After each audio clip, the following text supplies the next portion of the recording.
क्या कहते हैं एबिलिटी है वो अमूर्त हो जाती है। क्या हो जाती है? अमूर्त। अमूर्त समझते हो ना? एब्स्ट्रैक्ट। क्या है? एब्स्ट्रैक्ट।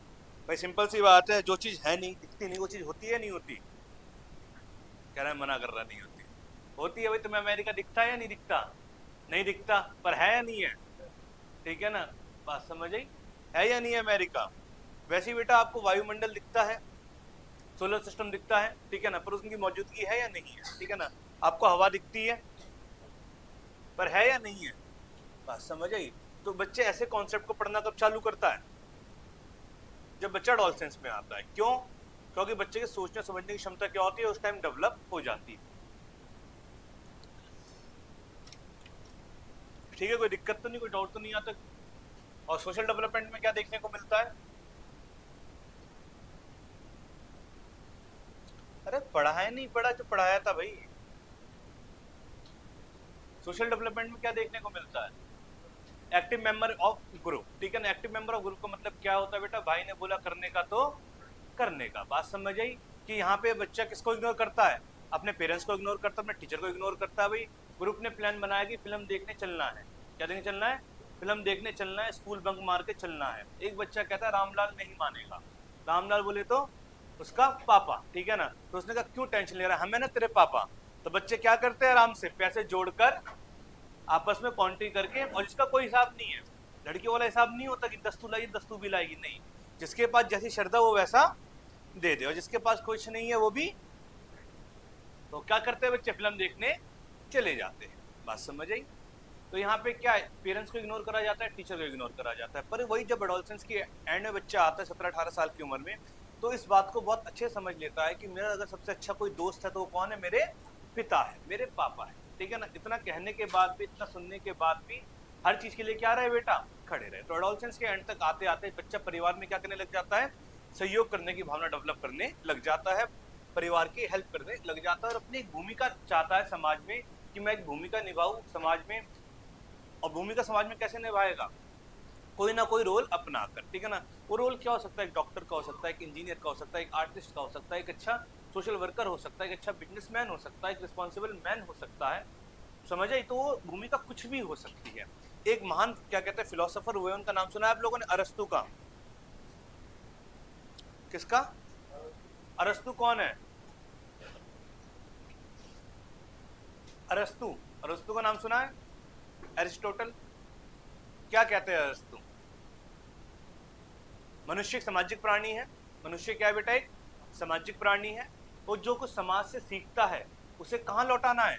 समाज में। अगर वो समाज में अपनी भूमिका नहीं निभाएगा तो उसे हम क्या नहीं मानेंगे? सामाजिक प्राणी नहीं मानेंगे। तो भैया आप कहाँ से सीखते हैं? समाज से। ये किसका हिस्सा है? समाज का। अगर आप समाज में ही नहीं आएंगे वापस और समाज को बदलाव की तरफ लेके नहीं जाएंगे तो आपको एक अच्छा प्राणी माना जाएगा?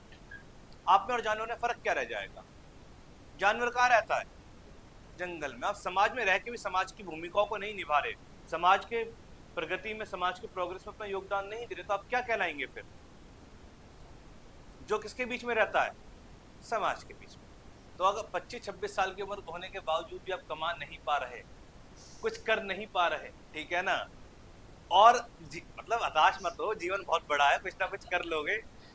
अपनी भूमिका नहीं समझ पा रहे कि आपकी भूमिका क्या है? टीचर की, डायरेक्टर की, फिल्म मेकर की, ठीक है ना, आर्टिस्ट की, एक अच्छे बिजनेसमैन की, वट जो भी भूमिका है, तो उसको आप नहीं पहचान पा रहे तो आप क्या है? जो कहाँ पे रहता है? समाज के बीच में। तो यही अरस्तु कहना चाहते हैं, मेरे विचार नहीं अरस्तु के। ठीक है बेटा? फिर भाई फिजिकल डेवलपमेंट में मैंने क्या बताया था? एडोलसेंस में चेंजेस आने लग जाते हैं प्यारे बच्चों। ठीक है ना? आपको पता है जवानी बिल्कुल ही पीक पे होती है, हार्मोन बिल्कुल ही पीक पे होता है, एग्रेशन बिल्कुल ही पीक पे होता है। ये उम्र वो होती है कि सिर्फ मैं ही सही हूँ और कोई सही हो ही नहीं सकता। और सही बात है कि ये बात बच्चे की अर्ली चाइल्डहुड में भी होती है। जो 2 से 4 साल का बच्चा होता है उसमें भी इगोसेंट्रिज्म पाया जाता है। इगोसेंट्रिज्म कहाँ पाया जाता है? 2 से 4 वाले में भी, और आपके एडोलसेंस में भी। पर जो इगोसेंट्रिज्म 2 से 4 वाले में पाया जाता है, तो बच्चा ये कहता है कि मैं सोता हूं तो सूरज सोता है, मैं जागता हूं तो चंद्रमा मेरे साथ जागता है। जो ये तुम पति पत्नी देख रहे हो, पति पत्नी मेरी वजह से है। मैं पैदा हुआ तभी ये क्या कहलाए? पति पत्नी कहलाए। कहने का मतलब ये है कि यूनिवर्स का जो भी सच है वो किसकी वजह से है? मेरी वजह से। ठीक है? तो उसकी बातों में तर्क है कहीं?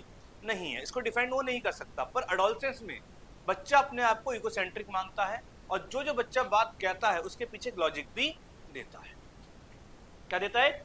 लॉजिक भी देने की कोशिश करता है, लॉजिक एक्सेप्ट करने वाला हो या ना हो। पर यहाँ बच्चे के अंदर क्या होता है बेटा, कि मैं ही ठीक हूं, कोई और ठीक हो ही नहीं सकता। कॉपी क्यों नहीं लाए? लाना भूल गया। क्यों लाना भूल गए? तबीयत ठीक नहीं थी मेरी, मुझे ध्यान नहीं रहा, मैं स्कूल आ गया, यही बड़ी बात है सर। अब कॉपी मांग रहे हो, टीचर क्या बोलेगा?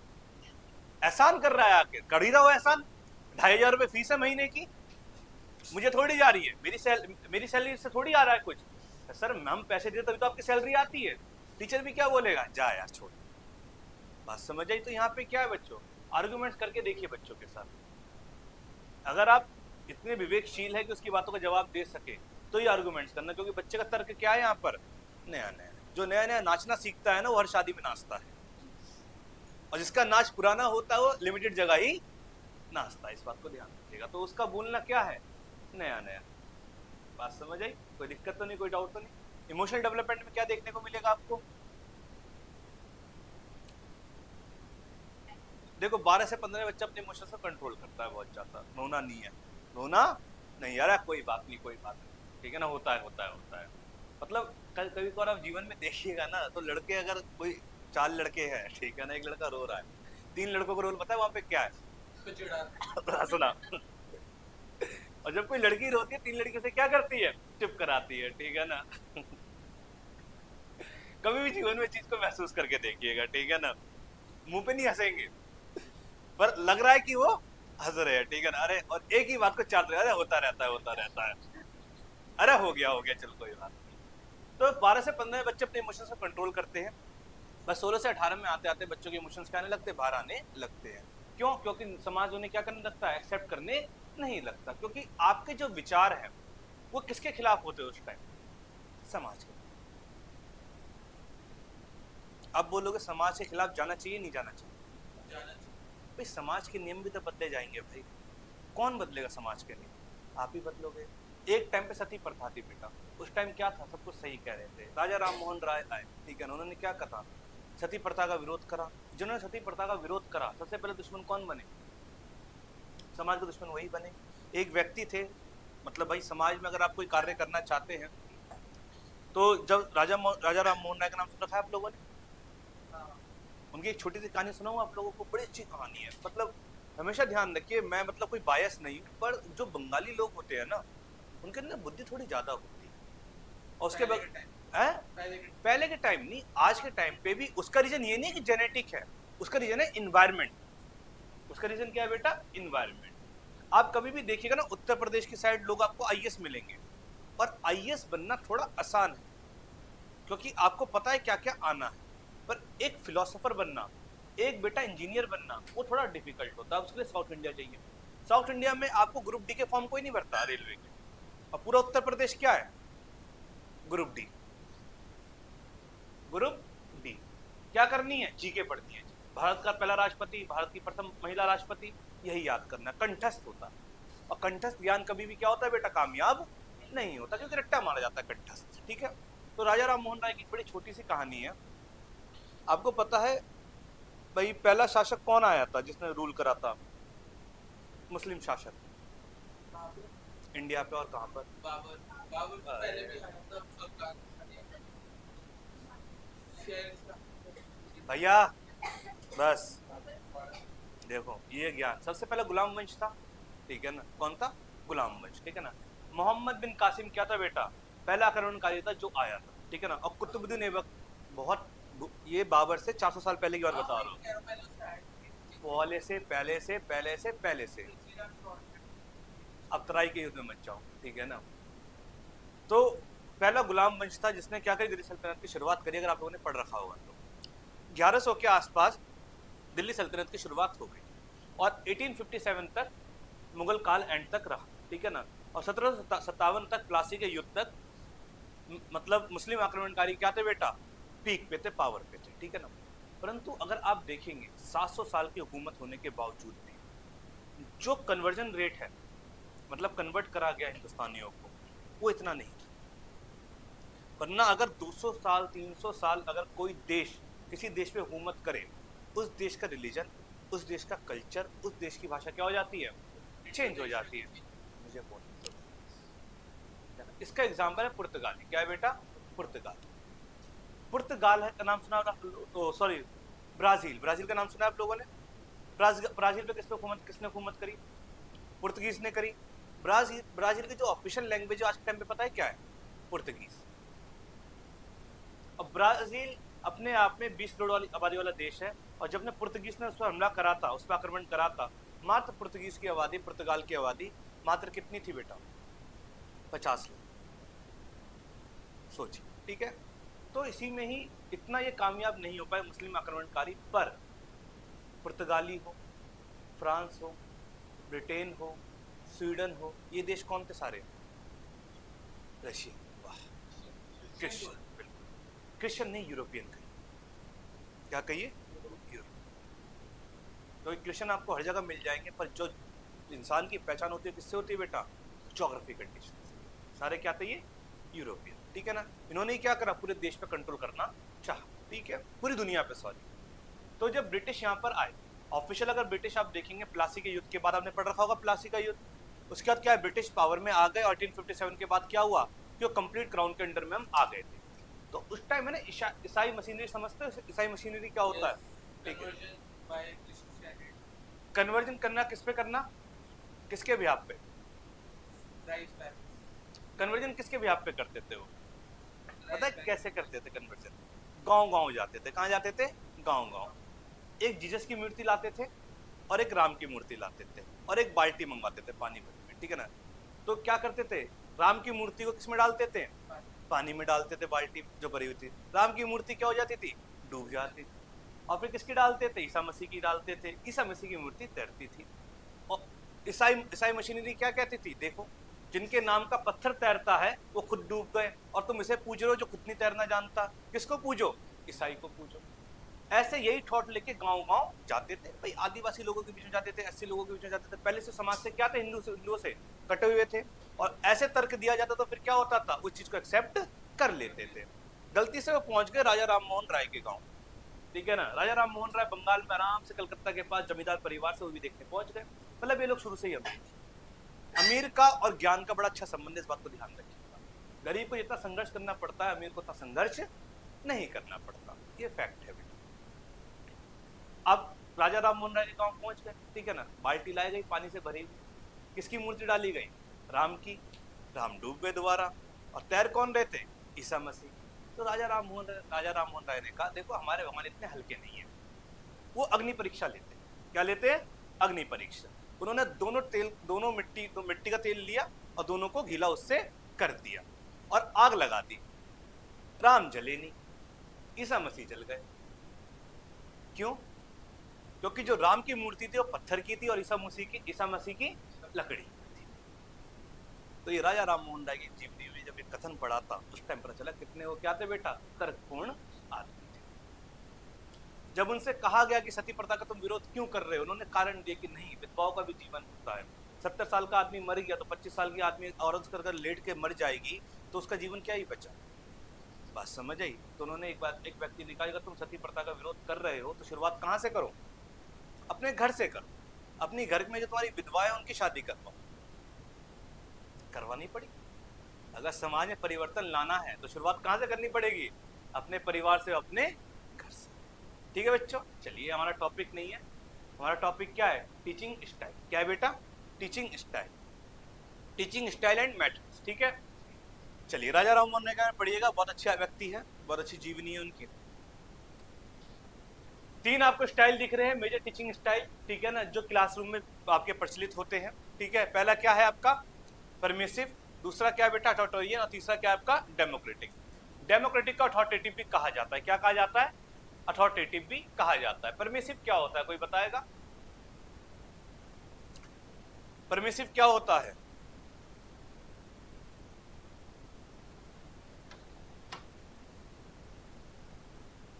दूसरा अथॉरिटेरियन, और तीसरा क्या है, डेमोक्रेटिक। कोई इसका मीनिंग जानता है तीनों में से, तीनों का, वेरी गुड। और डेमोक्रेटिक में आप बच्चे की बात कभी अपना डाक एक नया भी चीज सही कहा भाई ने, ठीक है ना। अथॉरिटेरियन होता है बेटा टीचर सेंटर एजुकेशन, क्या लिखेंगे इसके आगे, टीचर सेंटर एजुकेशन। तो भैया हाँ भाई तुम बताओ बढ़िया, टीचर सेंटर एजुकेशन में क्या होता है, एजुकेशन कैसे होनी चाहिए, टीचर सेंटर होनी चाहिए नहीं होनी चाहिए, तो तुम रुक जाओ यार, कैसी होनी चाहिए, टीचर सेंटर होगी तो क्या होगा,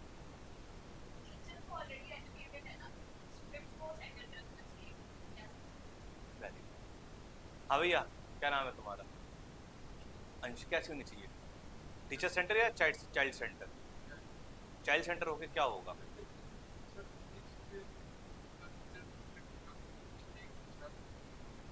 वेरी गुड, क्या बात है, बहुत अच्छा बोला भैया आपने, क्या नाम है आपका, आपका आपके भी कुछ राय इस बारे में, सेम ही है, सर ये डिपेंड करता है शिक्षण आप कितने साल के बच्चे को सिखा रहे हो। अगर आप एक छोटे बच्चों को सिखा रहे हो और आप उसकी ज्यादा राय लोगे तो वो उसकी समझने की क्षमता कम है। अरे तो नहीं अथॉरिटेरियन में आप उसे समझा सकते हो कि ये चीज ऐसी ही होगी, आप इसको चेंज नहीं कर सकते। जैसे कि वन को वन ही बोलते हैं, इसको आप अपनी मर्जी से कुछ और नहीं लिख सकते।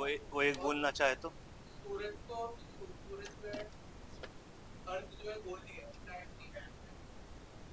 ये अथॉरिटेरियन अब जो नहीं, अरे नहीं मैं छोड़ो, बोल रहा है तुम नेट के हिसाब से पढ़ो, ठीक है, तुम बच्चों के साथ जाओगे तो बच्चे पागल हो जाएंगे, बच्चा जो मून है उसे चंदा मामा भी बोलेगा, चंदा भी बोलेगा, नाम डिपेंड नहीं करता, डिपेंड, फॉर एग्जांपल अर्थ को गोल नहीं बोल रहा, तो आप उसको छोटा बच्चा अर्थ के बारे में जानेगा ही, ठीक है ना, पहली बात तो डिपेंड नहीं करेगा, डिपेंड उसका करेगा जो मूर्त कॉन्सेप्ट, तुम यहाँ पर आओ, ठीक है भाई, अथॉरिटेरियन सही बोला, क्या है टीचर सेंटर है, और डेमोक्रेटिक क्या है, चाइल्ड सेंटर है, पर अब जिस लेवल पे तैयारी कर रहे हैं वहाँ पे दोनों की जरूरत पड़ती है, इस बात को ध्यान रखिएगा, अथॉरिटेरियन की भी और डेमोक्रेटिक की भी, ठीक है, अथॉरिटेरियन इसे आप क्या कहते हैं, टीचर सेंटर कहेंगे, डेमोक्रेटिक चाइल्ड सेंटर कहेंगे, डेमोक्रेटिक को आप अथॉरिटेटिव भी कह सकते हैं, क्या कह सकते हैं, अथॉरिटेटिव भी कह सकते हैं, और जो आपका दिख रहा है परमिसिव, परमिसिव कोई टीचिंग स्टाइल नहीं होता, परमिसिव होता है जब शिक्षक कुछ नियम स्थापित करता है और क्या करता है बेटा, उनके साथ आगे बढ़ता है, बच्चों को पढ़ाता नहीं है,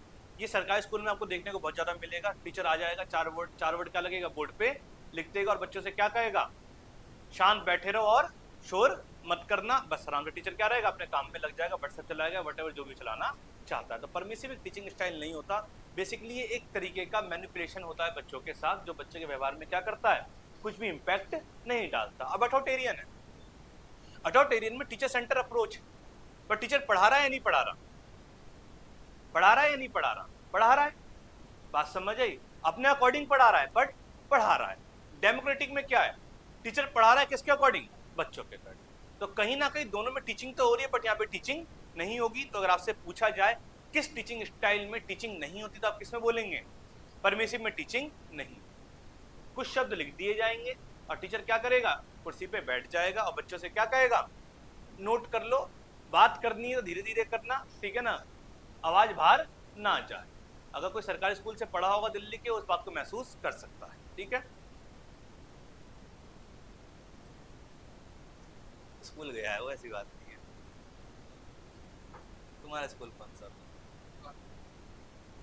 कौन सा राजकीय, कौन सा वाला, हाँ हनुमान जी है, तो आगे हनुमान जी है ना, तुम्हें मिल गए कोई दिक्कत तो नहीं, कोई डाउट तो नहीं, और बगल में राम जी नहीं थे, हैं, शादी हो गई हनुमान जी की, बताया उन्होंने। अथॉरिटेरियन क्या है बेटा, अथॉरिटेरियन टीचर सेंटर अप्रोच है, क्या है टीचर सेंटर अप्रोच है, देखिए इसी में हम अभी डिवाइड करेंगे डेमोक्रेटिक और टीचर सेंटर, ठीक है ना, आपको जो अथॉरिटेरियन है इसमें हमें बहुत डिटेल में जाना है, यहीं से टीचिंग मेथड भी निकलेंगे, क्या निकलेंगे, टीचिंग मेथड भी निकलेंगे, आप लोग अगर आप लोग ये सोचते हैं कि अथॉरिटेरियन से पढ़ाई नहीं हो सकती तो आप गलत, अगर आप जब यूनिवर्सिटी जाएंगे तो जरा किस मेथड का इस्तेमाल करेंगे, बहुत सारी, कॉमन कौन सा होगा, अरे यार मेथड पूछा, टीचिंग मेथड, लेक्चर मेथड का इस्तेमाल करेंगे, वो क्या है, अथॉरिटेरियन ही तो है, तो सभी हम डिटेल में पढ़ेंगे, ठीक है बच्चों, बात समझिए। कक्षा के नियम स्थापित करना, सीखना शिक्षक केंद्रित होना चाहिए, छात्र की भूमिका और नियमों का पालन होना चाहिए, सभी कार्यों को क्या होना चाहिए बेटा, सेटिस्फेक्शन के साथ पूरा करना चाहिए, बात समझ आई। हमेशा इस बात को ध्यान रखिएगा, अथॉरिटेरियन में टीचिंग होती है बट किसके अकॉर्डिंग होती है? टीचिंग। बात समझ आई? और जो आप जैसे आप असिस्टेंट टीचर बनेंगे, मैं चाहता हूँ आप बने असिस्टेंट प्रोफेसर, सॉरी, तो आप जिन बच्चों को पढ़ाएंगे वो बच्चे नहीं हैं, वो क्या हो चुके हैं, एडल्टहुड में आ चुके हैं, ठीक है? तो उनके साथ आपको ऐसा ही रवैया थोड़ा रखना पड़ेगा अथॉरिटेरियन का। तो यहाँ पे थोड़ी ना मानसिकता चेंज हो जाती है, बच्चों के लिए ठीक नहीं है पर बड़ों के लिए क्या ही है, ठीक है। बात समझ आई? कुछ बच्चे बीएड वाले भी होंगे, डीएलएड वाले भी होंगे, बात को समझ आई क्या यहाँ पे कहना चाह रहा है। पर आपको दे रखा है डिटेल में, तो आपको सारे टीचिंग मेथड पढ़ाने पड़ेंगे मुझे। समझ गए भैया क्या अथॉरिटेरियन? टीचर सेंटर है, टीचर सेंटर में किसके अकॉर्डिंग पढ़ाई होगी? टीचर के, ठीक है ना भाई? सिंपल सी बात है, अगर आप एलिमेंट्री स्कूल में या सेकेंडरी स्कूल में कोई बच्चा बदतमीजी कर रहा है तो बच्चों क्लास से बाहर नहीं निकाल सकते, पर आप एज ए असिस्टेंट प्रोफेसर है, कहाँ जाइए? बाहर जाइए, क्योंकि क्लास किसका से चलेगी? कोई दिक्कत तो नहीं, कोई डाउट तो नहीं? आगे बढ़ा जाए। डेमोक्रेटिक, इसे अथॉरिटेटिव भी कहा जाता है। इसमें टू वे कम्युनिकेशन होता है। क्या होता है बेटा? टू वे कम्युनिकेशन होता है। टू वे कम्युनिकेशन का मतलब क्या होता है? टीचर बोलेगा बच्चा सुनेगा, और जब बच्चा बोलेगा टीचर सुनेगा, क्योंकि डिस्कशन जरूरी है। डिस्कशन जरूरी है, हमेशा ध्यान रखिए। टीचर के पास एक लिमिटेड एग्जाम्पल है, जैसे उस भाई ने कहा, टीचर के पास क्या बेटा? एक लिमिटेड एग्जाम्पल है, पर बच्चों के पास क्या है? मल्टीपल एग्जाम्पल है, क्योंकि बच्चे क्या है क्लास में? 40। क्या है बच्चे? 40, और टीचर क्या है? अकेला। टीचर के पास कोई ज्ञान ज़्यादा नहीं, उसे सिलेबस रटा हुआ है बस। सच्चाई बताओ तो ज़्यादा ज्ञान किसके पास है? बच्चों।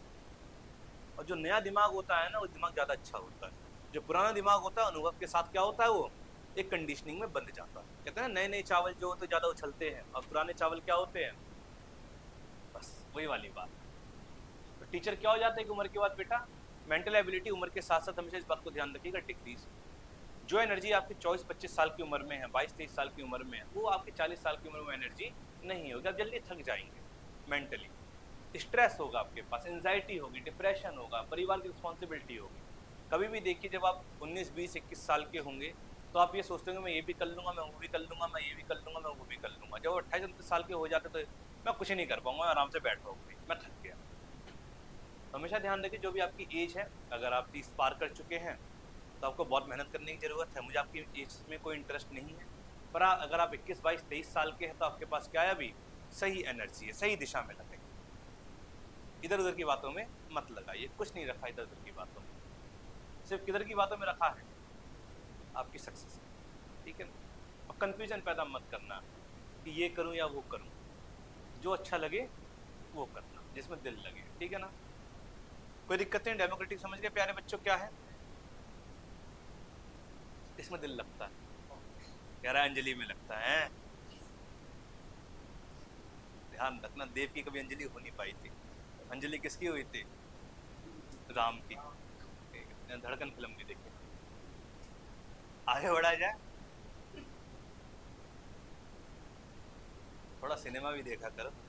जितना पागल सिनेमा बनाता उतना पागल के सिनेमा कोई नहीं बनाता, खासकर भारतीय सिनेमा। अब हॉलीवुड का तो मैं दिखा नहीं सकता भाई, बोलो यहाँ पे चला देता हूँ आगे। तुम सामने देखो, डेमोक्रेटिक टीचर, ठीक है बेटा? Authoritarian, democratic. एक क्लास में 2 टीचर स्टाइल है, ठीक है ना? इसमें टीचर स्टाइल में क्या है? पढ़ाया जाता है। परमिसिव कोई टीचर स्टाइल नहीं है, इस बात को ध्यान रखिए। कोई टीचिंग स्टाइल नहीं है, क्योंकि उन्हें पढ़ाया ही नहीं जाता। बस क्लास में क्या आता है? खाना पूर्ति होती है, टीचर अंदर आ जाता है, 4 वर्ड ब्लैक बोर्ड पे लिख देता है और कुर्सी डालकर बैठ जाता है। ऐसा मैंने भी करा अपने टाइम पर, बड़ा मजा आता है खाली बैठने में। उस टाइम नए नए एंड्रॉइड फोन चले थे, तो उसमें कार वाली गेमें बहुत चलती थी भाई। अच्छी लगेगी कार वाली गेम जो यू मूव हो रही है, वरना हमने कौन सी गेमें खेली थी? सांप बड़ा होता था जिसमें, भाई उस टाइम नई नई चीजें आई थी तो बहुत अच्छा लगता था। अब नहीं खेलता, अब तो पबजी भी नहीं खेलते। पबजी आज तक जीवन में खेला ही नहीं। वो नोकिया वाला फोन याद है? 2690, सांप बड़ा हो जाता था, मेरा सांप बहुत बड़ा हो जाता था, ठीक है? सचिन पबजी खेला था, सीमा को लेकर आया था, क्या बात है। मैंने लूडो किंग पे लूडो खेला था, कोशिश मेरी भी थी, ठीक है ना? पर काटना नहीं आया, ठीक है? कोई डाउट तो नहीं बेटा यहाँ तक? दोनों का मीनिंग समझ गए? दोनों का मीनिंग समझ गए? हाँ भाई पीछे बैठे देवियों, क्या समझे कि मेरा पेपर अच्छा गया कल वाला? कैसा गया पेपर? पेपर बढ़िया गया बेटा, चलो कोई बात नहीं, अच्छी बात है। किसके? कोई कह रहा है मेरे 50 आए, कोई कह रहा हाँ DSSB का कौन है? TGT। हाँ, अब बेटा पढ़ाई को जारी रखना, क्योंकि सीटेट भी दोगी, ठीक है ना? अभी नहीं दोगी? क्यों नहीं दोगी? अरे मेन सब्जेक्ट में आ रहा है कंप्यूटर साइंस, मान जाओ हो जाएगा, ठीक है ना? कुछ नहीं पता, 4 लेवल पे सीटेट होना है आप।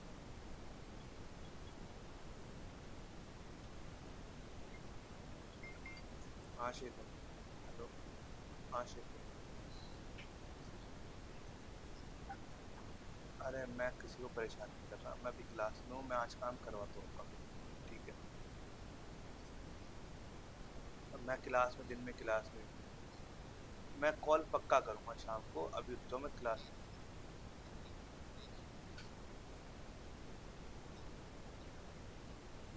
कोई बात नहीं, मैं बात करूँगा, ठीक है भाई? ये मत लिखना है तुम्हारी क्लास में नहीं आएगा ये, मैं खुद करता हूँ 7 बजे क्लास, मतलब 6-7 के बीच में, ठीक है?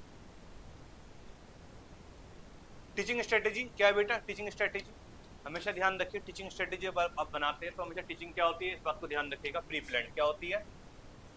प्री प्लान क्या होती है? Pre plan. प्री प्लान समझते हो क्या होता है? क्या होता है प्री प्लान? पहले से सब कुछ पहले से ही बेटा डिसाइड होता है, लेसन प्लान तो बात की चीज है, ठीक है ना? प्री प्लान का मतलब होता है सबसे पहले आप लेसन प्लान में क्या लिखते हैं बेटा? ऑब्जेक्टिव। क्या लिखते हैं?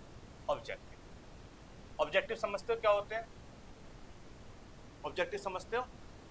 ऑब्जेक्टिव दो तरीके के होते हैं बेटा, सामान्य ऑब्जेक्टिव और विशिष्ट ऑब्जेक्टिव।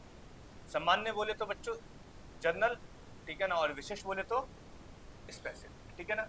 जनरल ऑब्जेक्टिव बेटा पूरे सिलेबस के होते हैं, सिलेबस बोले तो सब्जेक्ट के, कंप्लीट सब्जेक्ट के। और स्पेसिफिक जो होते हैं वो अकॉर्डिंग टू चैप्टर होते हैं, ठीक है ना?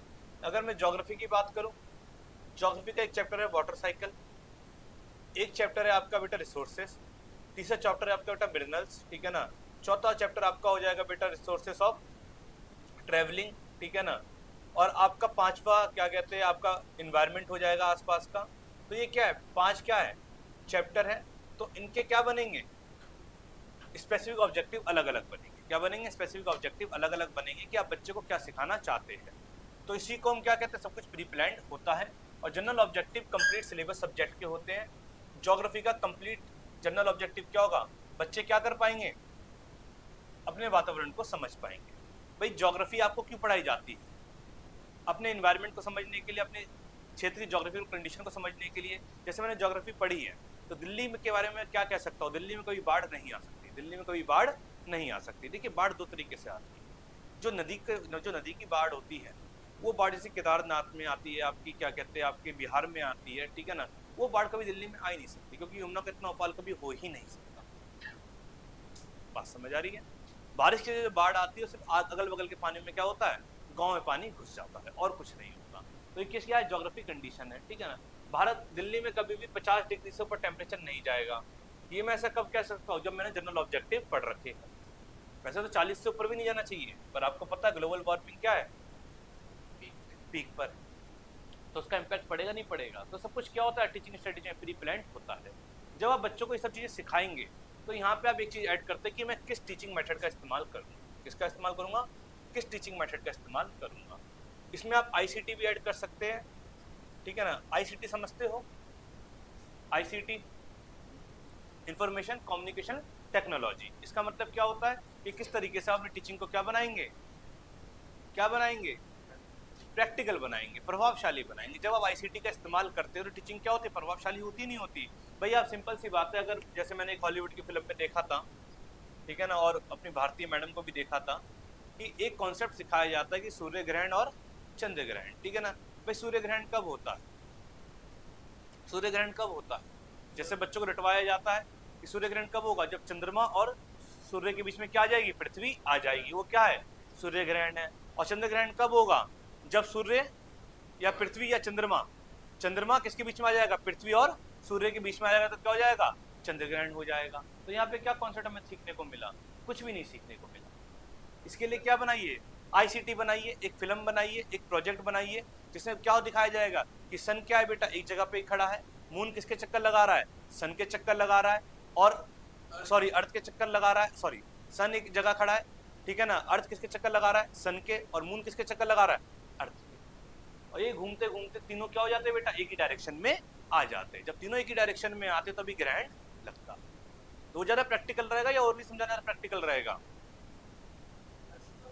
आईसीटी के बाद तो बात समझ आई। तो टीचिंग स्ट्रेटेजी सीखा ही नाम, जिसमें आप क्या करते हैं बच्चों कि पहले से ऑब्जेक्टिव डिसाइड करते हो, टीचिंग मेथड डिसाइड करते हो, आईसीटी डिसाइड करते हो, और इस बात को भी ध्यान रखते हो कितना डिलीवर करना है एक दिन में कितना डिलीवर करना है। अगर आप जरूरत से ज्यादा पढ़ाओगे तो बच्चा क्या कर पाएगा? समझ पाएगा? नहीं समझ पाएगा। आपको कितना पढ़ाना है? जितना एक हिसाब से बच्चा समझ पाए। एक लर्निंग प्लेट्यू होता है। क्या होता है? अधिगम पठार। अधिगम पठार समझते हो क्या होता है? अधिगम पठार होता है जब बच्चे के सीखने की एबिलिटी क्या हो जाती है? डाउन हो जाती है। उसके बाद टीचर जितना अच्छा पढ़ा ले वो सीख ही नहीं सकता। क्यों नहीं सीख सकता? क्यों नहीं सीख सकता? दिमाग थक चुका है। दिमाग थक चुका है। भाई तुम 5 किलोमीटर चल के आई हो, ठीक है ना, तुम्हें 100 मीटर आगे और चलना है, तुम पूरी थक चुकी हो। कोई कहेगा 100 ही तो मीटर है, चल चल, पर तुम कितना चल के आई हो? पैर उठाना क्या है? मुश्किल है। तो 100 मीटर चल पाओगे तुम? नहीं चल पाओगे। बात समझ आई? तो ये बेटा लर्निंग प्लेट्यू। लर्निंग प्लेट्यू में इस बात को हमेशा ध्यान रखिएगा, जो टाइम टेबल बनता है वो किसके अकॉर्डिंग बनता है? लर्निंग प्लेट्यू के अकॉर्डिंग बनता है।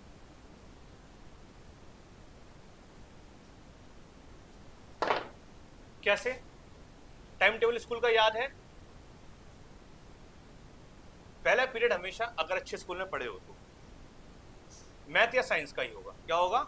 मैथ या साइंस का होगा, ठीक है ना, अगर टीचर अवेलेबल है।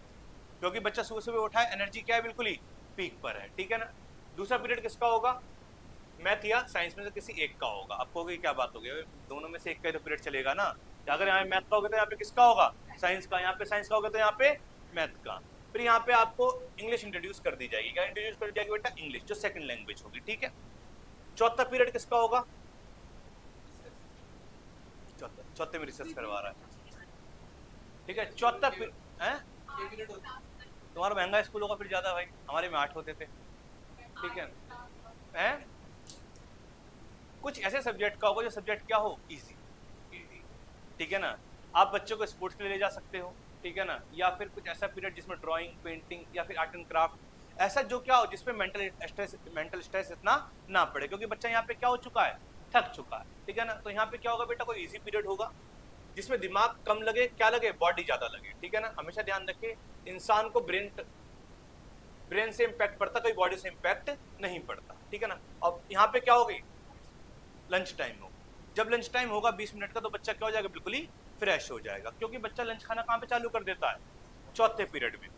इधर चौथा पीरियड हमेशा कोई इसी सब्जेक्ट का मिलेगा, 100% मिलेगा। अगर अच्छे स्कूल में पढ़े हो, अगर टंकी वाले, टेंट वाले अगर इसमें पढ़े हो तो इसकी कोई रिस्पॉन्सिबिलिटी नहीं है, ठीक है। सरकारी स्कूलों के नाम दिल्ली में यही होते हैं, ठीक।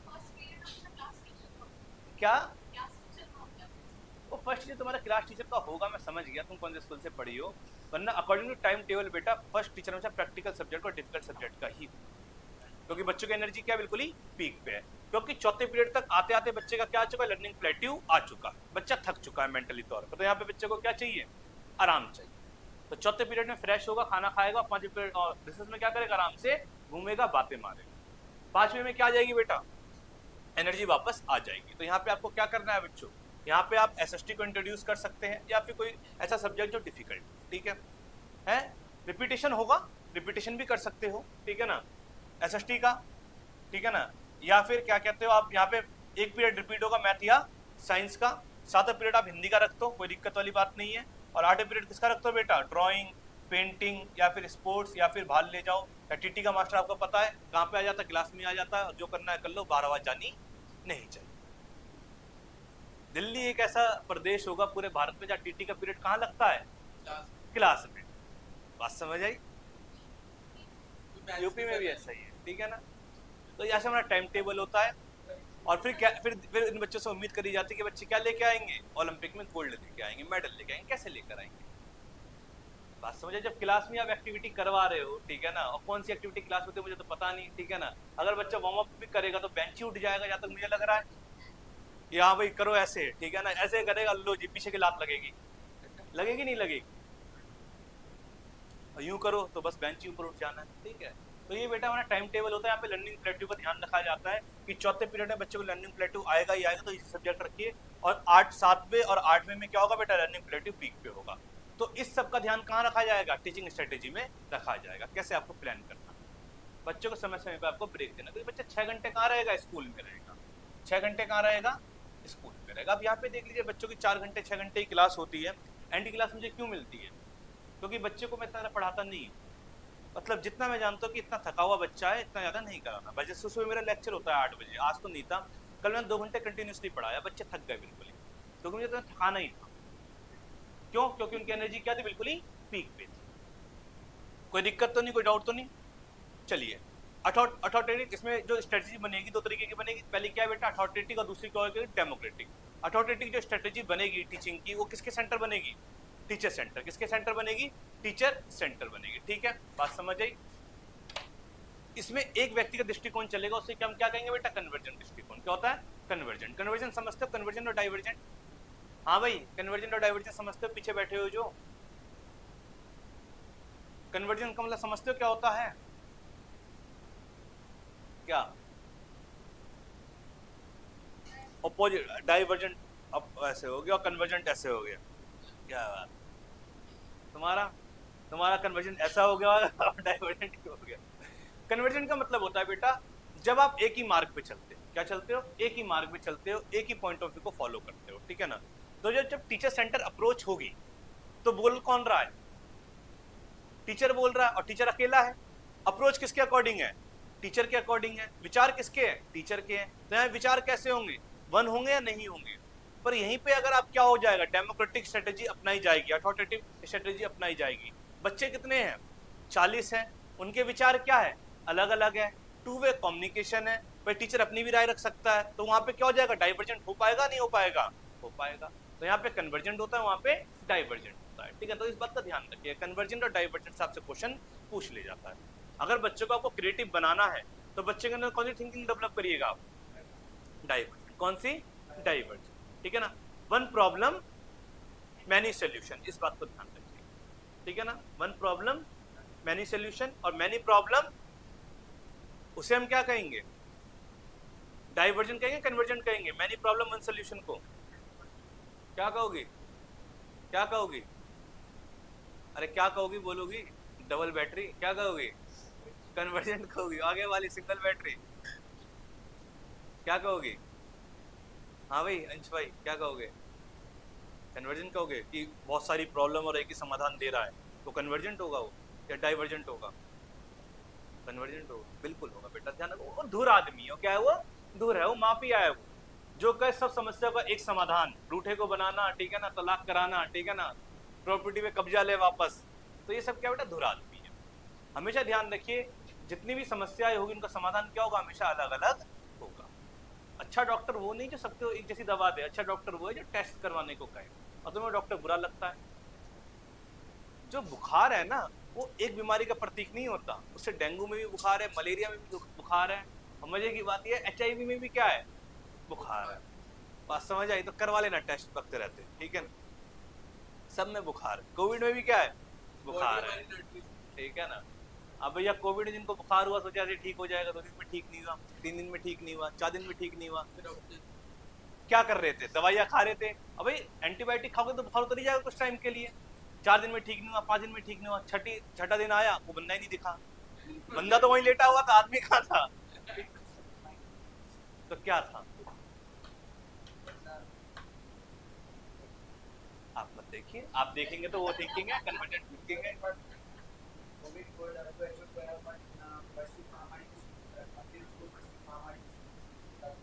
हमारे शरीर एंटीबायोटिक बनाता है, ठीक है ना। कोविड कोई महामारी इसलिए थी क्योंकि बीमारी नहीं थी, उसकी वैक्सीन अवेलेबल नहीं थी हमारे पास। आपकी ये तो हमारी बॉडी की खासियत है, एंटीबायोटिक इम्यूनिटी अगर आपकी अच्छी हो तो आप फाइट कर सकते हैं आराम से। अब किसी को HIV होता है, वो जिंदगी और उसमें एड्स नहीं बनता, जो उसकी इम्यूनिटी पावर क्या है, अच्छी है। और किसी को HIV होता है 2 साल में क्या बन जाता है, एड्स बन जाता है। कैंसर के शरीर में कोविड हॉस्पिटल में पूरे मतलब पिछले 2 महीना जो है पूरा स्टेट उसके बाद जरा जब देखिए कि हमको कुछ नहीं हो रहा है तो कोरोना फिर हॉस्पिटल में घूमना चाहते थे बाद लोगों को कोरोना हुआ DNC है और जो है आपकी इम्यूनिटी पावर बहुत अच्छी है, तो आप विद्या को छूइए, नजर ना लगे आपको, ठीक है ना, इस बात का ध्यान रखिए। आपकी इम्यूनिटी पावर बेटा अच्छी होगी, बस यही रीजन होगा। बाकी अपने आप को भगवान मत समझिए, जीवा है ना बड़ी खराब चीज है, ठीक है ना, कहीं पता चले अगले दिन डेंगू हो जाए आपको, ठीक है ना। तो ऐसा कुछ नहीं, आपकी इम्यूनिटी पावर अच्छी होगी। कोविड में वही लोग बचे जिनकी इम्यूनिटी पावर क्या थी बेटा, अच्छी थी, जो शाकाहार अच्छा खाते थे, जो फल फ्रूट अच्छा खाते थे, उनके बचने की संभावना ज्यादा थी, ठीक है। तो यही रीजन है आपको। ऐसा लगता है कि जो है ठीक है, लेकिन बिल गेट्स अगर बोले कि एक इंजेक्शन के बाद जो है कोरोना समाप्त हो जाएगा, दूसरे इंजेक्शन के बाद विज्ञान पढ़ा है आपने, विज्ञान पढ़ा है, ये जो है वैश्विक व्यापार का सीरियस फ्री में तो वैक्सीन लगी है, चल चल ये वैक्सीन के बाद फिर जो आप सुनने में आ रहा है कि चिप भी लगाया है, किसने लगाया है, ह्यूमन बॉडी में चिप भी लगाया है, इसका भी बढ़ जाएगा। जैसे 2000 के नोट में चिप थी ना, वैसे ही ह्यूमन बॉडी में भी चिप होगी, ठीक है ना। चलिए ऐसे कुछ नहीं, कोरोना 100% बेटा वैश्विक महामारी है। आप सीधे केस स्टडी करिए, जो कोरोना है वो कोविड एक वायरस का पूरा ग्रुप, ठीक है ना। और कोई भी ऐसी जो डिजीज होती है, अगर आपको देखना हो, 2 भाई बहन है सगे, मेरी बात सुनिए पहले, मेरी हार्ट अटैक ब्रेन अरे मेरी बात सुनो, 2020 के बाद इस पे जो है लेक्चर मेथड, ठीक है, छात्रों के समूह के साथ काम करने के लिए व्याख्यान पद्धति सबसे अधिक इस्तेमाल की जाने वाली विधि है, ठीक है ना। हमेशा ध्यान रखिए, इम्यूनिटी पावर बहुत स्ट्रांग है, जीन्स आपके अच्छे होंगे, आपके माता पिता के जीन्स अच्छे होंगे, ये इसलिए आप बच्चे हैं। युवाओं में हार्ट अटैक ब्रेन का मामला कोई वैक्सीन के साइड इफेक्ट है, है ना, बिल्कुल है। वही बात है। अब जो है 2 लड़के लोग होते हैं, लड़के लोगों के साथ वैक्सीनेटेड दवा चाहिए, भाई होती है, होती है, कोई वैक्सीन नहीं देता। अरे नहीं भाई, जिस दिन बीमार पड़ोगे उस दिन पूछने आऊंगा मैं, ठीक है ना, कि वैक्सीन लेनी चाहिए नहीं, कुत्ता काट ले तो रेबीज से मरता उसमें, अरे भाई साहब खांसते खांसते मर जाओगे, कोई खंबा आएगा वहीं पे खड़े हो जाओगे, ठीक है ना, कुत्ते के लक्षण आ जाएंगे सारे, लिखो लेक्चर मेथड, बड़े आए, ठीक है ना, WHO ले लेना, कुत्ते ने काटा है,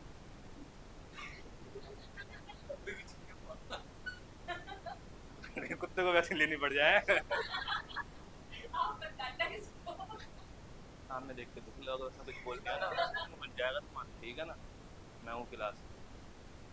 लेक्चर मेथड क्या है बेटा, जब टीचर बोलता है और बच्चे सुनते हैं। अगर मैं यहाँ पे खड़ा हूँ, यहाँ पे लेक्चर मेथड है ये, बिल्कुल भी नहीं, it is called discussion method. जैसे भाई को पूरा बोलने का मौका मिला, इस भाई को ज़्यादा ही मिलता है, सबसे आगे बैठा हुआ है, कुछ देवियाँ पीछे हैं, क्या करें, महिलाएं हैं दबी हुई है पहले से ही, तो इस क्लास में भी क्या है, ऐसा नहीं है बेटा, ज़्यादा दबाओगे तो कहाँ पे पाओगे, जमीन के नीचे, और कहाँ पे, धर्म के, ठीक है। तो भैया ये दृष्टिकोण लेक्चर मेथड में क्या होता है बेटा, सबसे आम दृष्टिकोण है, क्या है बेटा, सबसे आम अप्रोच है ये, जो कॉलेज में अपनाई जाती है, ठीक है। और जब आप देखिए, पता है आपको एक मजेदार चीज बताऊं, अगर आप सीनियर सेकेंडरी स्कूल को अगर आप स्कूल में गिन रहे हो तो आप गलती कर, 11th 12th में किसका हिस्सा है पता है, इंटर कॉलेज का, किसका हिस्सा है, इंटर कॉलेज। बात समझ आई, क्योंकि दिल्ली में ही स्कूल कहा जाता है, अगर आप बिहार जाएंगे, उत्तर प्रदेश जाएंगे, छत्तीसगढ़ जाएंगे, उससे क्या कहा जाता है, इंटर कॉलेज, ठीक है ना। किसमें, कॉलेजेस भी होता है, मैं नहीं गया ना इसलिए, ठीक है ना, तो अगल बगल में गया हो तो मुझे पता है, ठीक है। तो इंटर कॉलेज का हिस्सा माना जाता है। तो 11th 12th में भी क्या होता है बच्चों, लेक्चर मेथड का इस्तेमाल होता है। अगर आप देखेंगे पीजीटी टीचर की जो वैकेंसी आती है, पोस्ट ग्रेजुएट टीचर की जो वैकेंसी आती है, उसके नीचे हिंदी में क्या लिखा रहता है पता है, हिंदी में प्रोफेसर लिखा रहेगा, असिस्टेंट प्रोफेसर वो कह रही है, क्या लिखा रहता है बताओ, हाँ हिंदी में क्या कहते हैं, प्रवक्ता, क्या कहते हैं, प्रवक्ता। क्योंकि इसको कौन मानता है, हमारा एनपीई भी इस बात को मानता है। ठीक है बच्चों, कोई दिक्कत तो नहीं, कोई डाउट तो नहीं। लेक्चर मेथड के क्या क्या बेनिफिट हो सकते हैं, कोई बता सकता है? और डीमेरिट?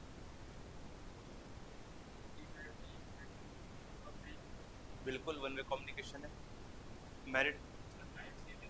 वेरी गुड, ज्यादा लोगों को पढ़ा सकते हैं, वेरी गुड।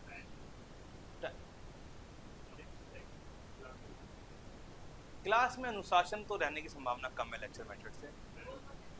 वैसे क्यों रहेगा लेक्चर मेथड क्लास में? चलो डिसिप्लिन तो नहीं रहने की संभावना है, क्योंकि बच्चों को आप इंगेज नहीं कर पाओगे लेक्चर मेथड से। बच्चा इंगेज किससे होगा? डिस्कशन से। कभी भी देखना, अगर क्लास में आप लेक्चर दे रहे होते हो तो कोई क्या कर रहा होता है?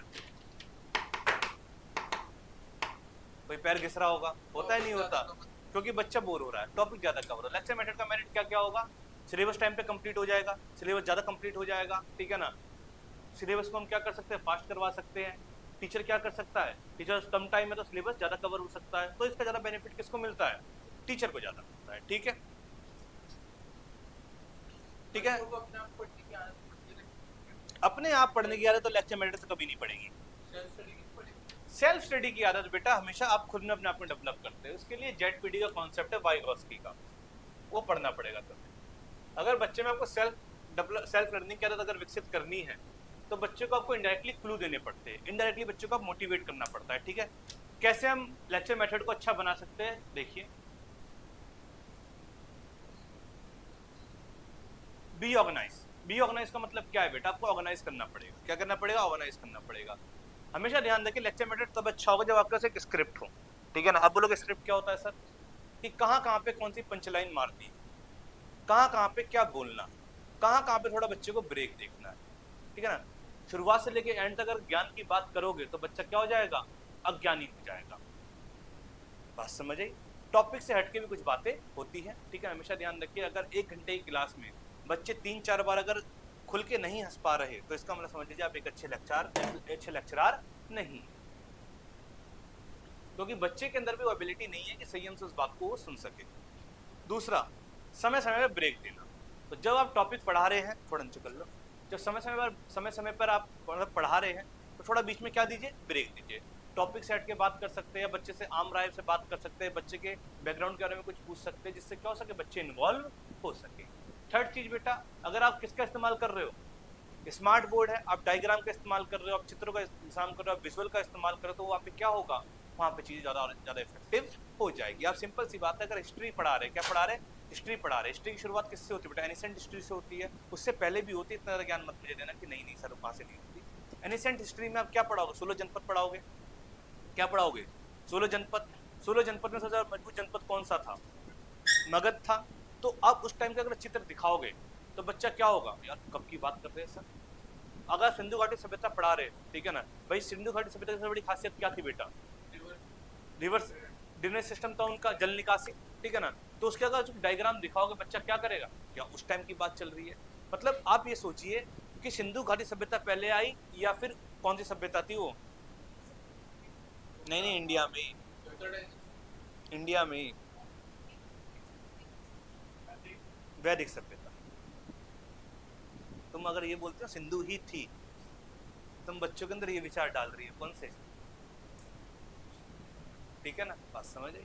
तो थोड़ा रुकिए, सब्र करिए। हर चीज क्या होती है, तुरंत जवान पे नहीं आती, थोड़ा टाइम लगता है। जैसे कहा भाई ने वैदिक सभ्यता, शहर पहले आया गांव पहले आया? पहले ये बताओ, गांव और फिर बाद में शहर आए।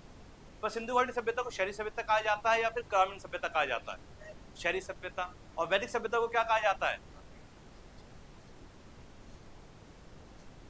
पक्की ईंटों के मकान। अब आपने देखा होगा, जिस गांव से मैं आता हूँ, ठीक है ना, वहां पे सिर्फ हमारा पक्का मकान था। ऐसी बात नहीं हम ज्यादा अमीर थे, पर थे, ठीक है ना। फिर दादा को जुआ खेलने की लत लग गई, ठीक है, मजाक कर रहा हूँ। तो उस टाइम भी गांव में क्या है, कच्चे मकान थे। और सिंधु घाटी सभ्यता की खासियत क्या थी? पक्के मकान, ईंट के मकान। मतलब सीवर अब बने दिल्ली में 20-25 साल पहले, वरना नालों में क्या निकल रहा था, मल मूत्र निकल रहा था, सोचिए। और सिंधु घाटी सभ्यता अलग से क्या बना रखा था बेटा? ड्रेनेज सिस्टम बना रखा था। स्विमिंग पूल आज हम देख रहे हैं, वहां पे क्या था बेटा? Swimming pool. तो इसके आप क्या दिखाएंगे, विजुअल दिखाएंगे तो लर्निंग क्या होगी, इफेक्टिव लेक्चर इफेक्टिव होगा या नहीं होगा? बताओ भाई, होगा या नहीं होगा? बताओ। हाँ भाई, होगा नहीं होगा? तो बस अगला क्या है बेटा, बैठने की व्यवस्था करें। अब सीट ऐसी हो, ठीक है ना, जैसे कोई तुम्हारे कोई 6 फुट का तो है नहीं, हमारी में था, बच्चा था 6 फुट 4 इंच का था, उसके लिए कुर्सी थी, ये है, उसकी टांगी नहीं घुसती थी, तो बच्चा कंफर्टेबल होकर बैठ पाएगा? जब बच्चा कंफर्टेबल होकर नहीं बैठ पाएगा तो बच्चा कंफर्टेबल होकर क्या कर पाएगा, सीख पाएगा? तो कंफर्ट का ध्यान रखना चाहिए किसी भी इंसान है, किसका? कंफर्ट। अगर इंसान कंफर्टेबल नहीं है बैठने में तो आपका लेक्चर अटेंड नहीं कर पाएगा। बैठने की व्यवस्था कैसे होनी चाहिए? कभी भी देखिएगा, अगर आप कॉलेज गलती से गए हो, गए होंगे जहाँ तक है, ठीक है ना, मतलब रेगुलर गए हो, तो बेंचों के बीच का जो गैप होता है ना, वो ज्यादा होता है। और स्टूडेंट में, मतलब स्टूडेंट स्कूलों में बेंच होती है, बीच का गैप क्या मिलेगा आपको? कम मिलेगा। पर कॉलेज में गैप क्या मिलेगा? ज्यादा मिलेगा, क्योंकि बच्चे को ज्यादा देर कहाँ बैठना है? कॉलेज में। तो स्कूल में क्या 30 मिनट, 30 या 35 मिनट का क्या पीरियड है, पर कॉलेज में क्या 1-1 घंटे 2-2 घंटे का लेक्चर हो जाता था। हमारे एक टीचर थे साइकोलॉजी के, वो साइको ही थे, वो 4-4 घंटे का लेक्चर लेते थे और महीने में 1 दिन आते थे। हमारी मजबूरी थी। वो SCRT के डिप्टी हेड थे, जो देश का करिकुलम और राज्य का करिकुलम लिखता है, उन्हीं क्लास छोड़ने थे। डॉक्टर BK पॉल, नाम सर्च करिएगा। तो क्या था, 4-4 घंटे का लेक्चर, कमर यूं हो जाती थी, टेढ़ी हो जाती थी, पर क्या करें, लेना तो पड़ेगा। ठीक है, अगला क्या है बेटा, हमेशा ध्यान रखिए चर्चा करें, डिस्कशन करें, और डिस्कशन करें तो हमेशा ध्यान रखिए कि 40 बच्चे हैं, जो 40 को एक साथ इन्वॉल्व कर सकते हैं? नहीं कर सकते। तो डिस्कशन में यह ध्यान रखिए कि पहली लाइन है, इसमें 3 बच्चों को इन्वॉल्व कर लिया, अब अगली लाइन पे जाइए, अगली लाइन पे जाइए, अगली लाइन पे जाइए, अगली लाइन पे जाइए। उससे क्या होगा, सबका इन्वॉल्वमेंट हो पाएगा। अगर सबको एक साथ आप इन्वॉल्व कर लोगे तो वही वाली बात होगी, जैसे बिरयानी है। बिरयानी कैसी होती है, लिमिटेड चीज़ों से बनती है। अगर आप सब चीज़ डाल दोगे वेज बिरयानी में, आलू भी लें, सोयाबीन भी लें, पनीर भी लें, मटर भी लें, पत्ता भी लें, गोभी भी लें, घास भी लें, खाई जाएगी? नहीं खाई जाएगी। तो कैसे बनेगा लिमिटेड आइटम? तभी कोई चीज़ अच्छी बनेगी। जैसे मिक्स वेज के नाम पे क्या है, समझ नहीं आता। मिक्स वेज होती है क्या, गोबर सा होता है, खाएगा ये मिक्स वेज? ठीक है ना, बस पनीर नहीं खाने, वही बच जाता है। ठीक है, तो जीवन में ध्यान देखिए, जब आप डिस्कशन करें लेक्चर मेथड में, तो ध्यान रखना है कि बच्चों को आपको ग्रुप में बांटना है किसके अकॉर्डिंग? अपने माइंड मैपिंग के अकॉर्डिंग। ये नहीं कि बच्चों को बताना है, आप खुद ही देखिएगा कि हर बच्चा क्या हो सके, इन्वॉल्व। ये नहीं कि बच्चों को इग्नोर करा जा रहा है, और जब 2 बार तू बोल चुका है बार, तो उससे मैं क्यों पूछूं? तो फील कर इग्नोर, मुझे फर्क, पर मुझे उस बच्चों को इन्वॉल्व करना है जिसके पास में एक बार भी नहीं गया। तो लेक्चर मेथड कैसे होगा बेटा? अच्छा होगा। ठीक है, बात समझ आ रही है हिंदी में? ठीक है ना। The advantage of lecture method, समझ आ गई? लेक्चर मेथड कैसे आप क्या बनाएंगे बेटा? यूजफुल बनाएंगे, मजबूत बनाएंगे, अच्छा बनाएंगे। एडवांटेज क्या होगा बेटा? कम समय में क्या कर पाओगे? बड़े विषय को कवर कर पाओगे। बात समझ आई? अगर आप लेक्चर मेथड अगर कॉलेज में नहीं होगा, सिलेबस कभी पूरा ही नहीं हो पाएगा।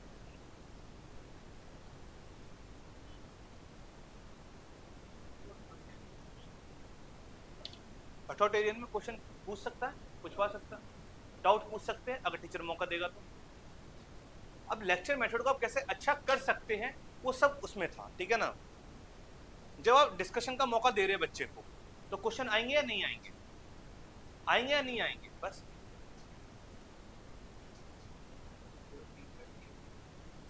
टीचर सेंटर तो है, पर लेक्चर मेथड को कैसे इंप्रूव किया जा सकता है, कैसे इफेक्टिव बनाया जा सकता है, ये वो स्ट्रेटेजी है जो टीचर को अपनानी चाहिए। आराम से बोला करो यार, चाहिए मतलब क्या चाहिए?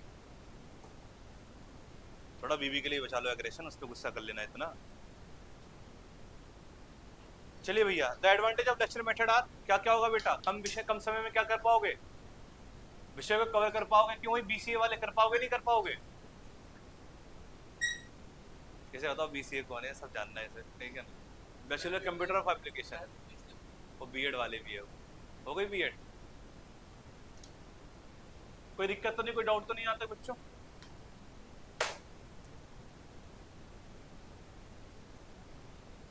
हमेशा ध्यान रखिए बेटा, जो चीजें हो लॉजिकल हो, अनलॉजिकल बातें ना करे टीचर। ठीक है ना, कुछ भी एग्जांपल दे रहा हो, ठीक है ना, बात चल रही हो रामायण की, कह रहा द्रौपदी के 5 पति थे, तो भाई रामायण में किसका एग्जाम्पल चलेगा? सीता का चलेगा, द्रौपदी का चलेगा?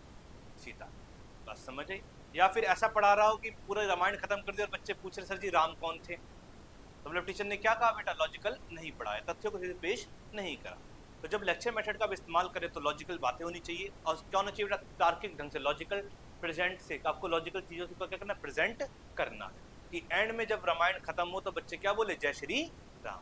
ये नहीं कह रहा मैं बोलो कोई मुस्लिम बच्चा हो तो बोल, नहीं, मैं बता रहा हूँ कि लेक्चर किसका है, रामायण के ऊपर, तो बच्चा जान पाए कि दशरथ कौन था, राम कौन था, लक्ष्मण कौन था, शत्रुघ्न कौन था और भरत कौन था। ठीक है ना, तथ्यों को इस तरह से प्रेजेंट करना है कि अक्सर राम के दो ही भाई माने जाते हैं, कौन कौन से, लक्ष्मण और भरत। शत्रुघ्न को भूल जाते हैं, क्यों भूल जाते शत्रुघ्न को, भैया 4 भाई थे, क्या थे, कुछ ऐसे उनके बारे में बताया नहीं बताया जाएगा, पूछोगे तो बताए, अगर नहीं नहीं है। मूवी में नहीं है।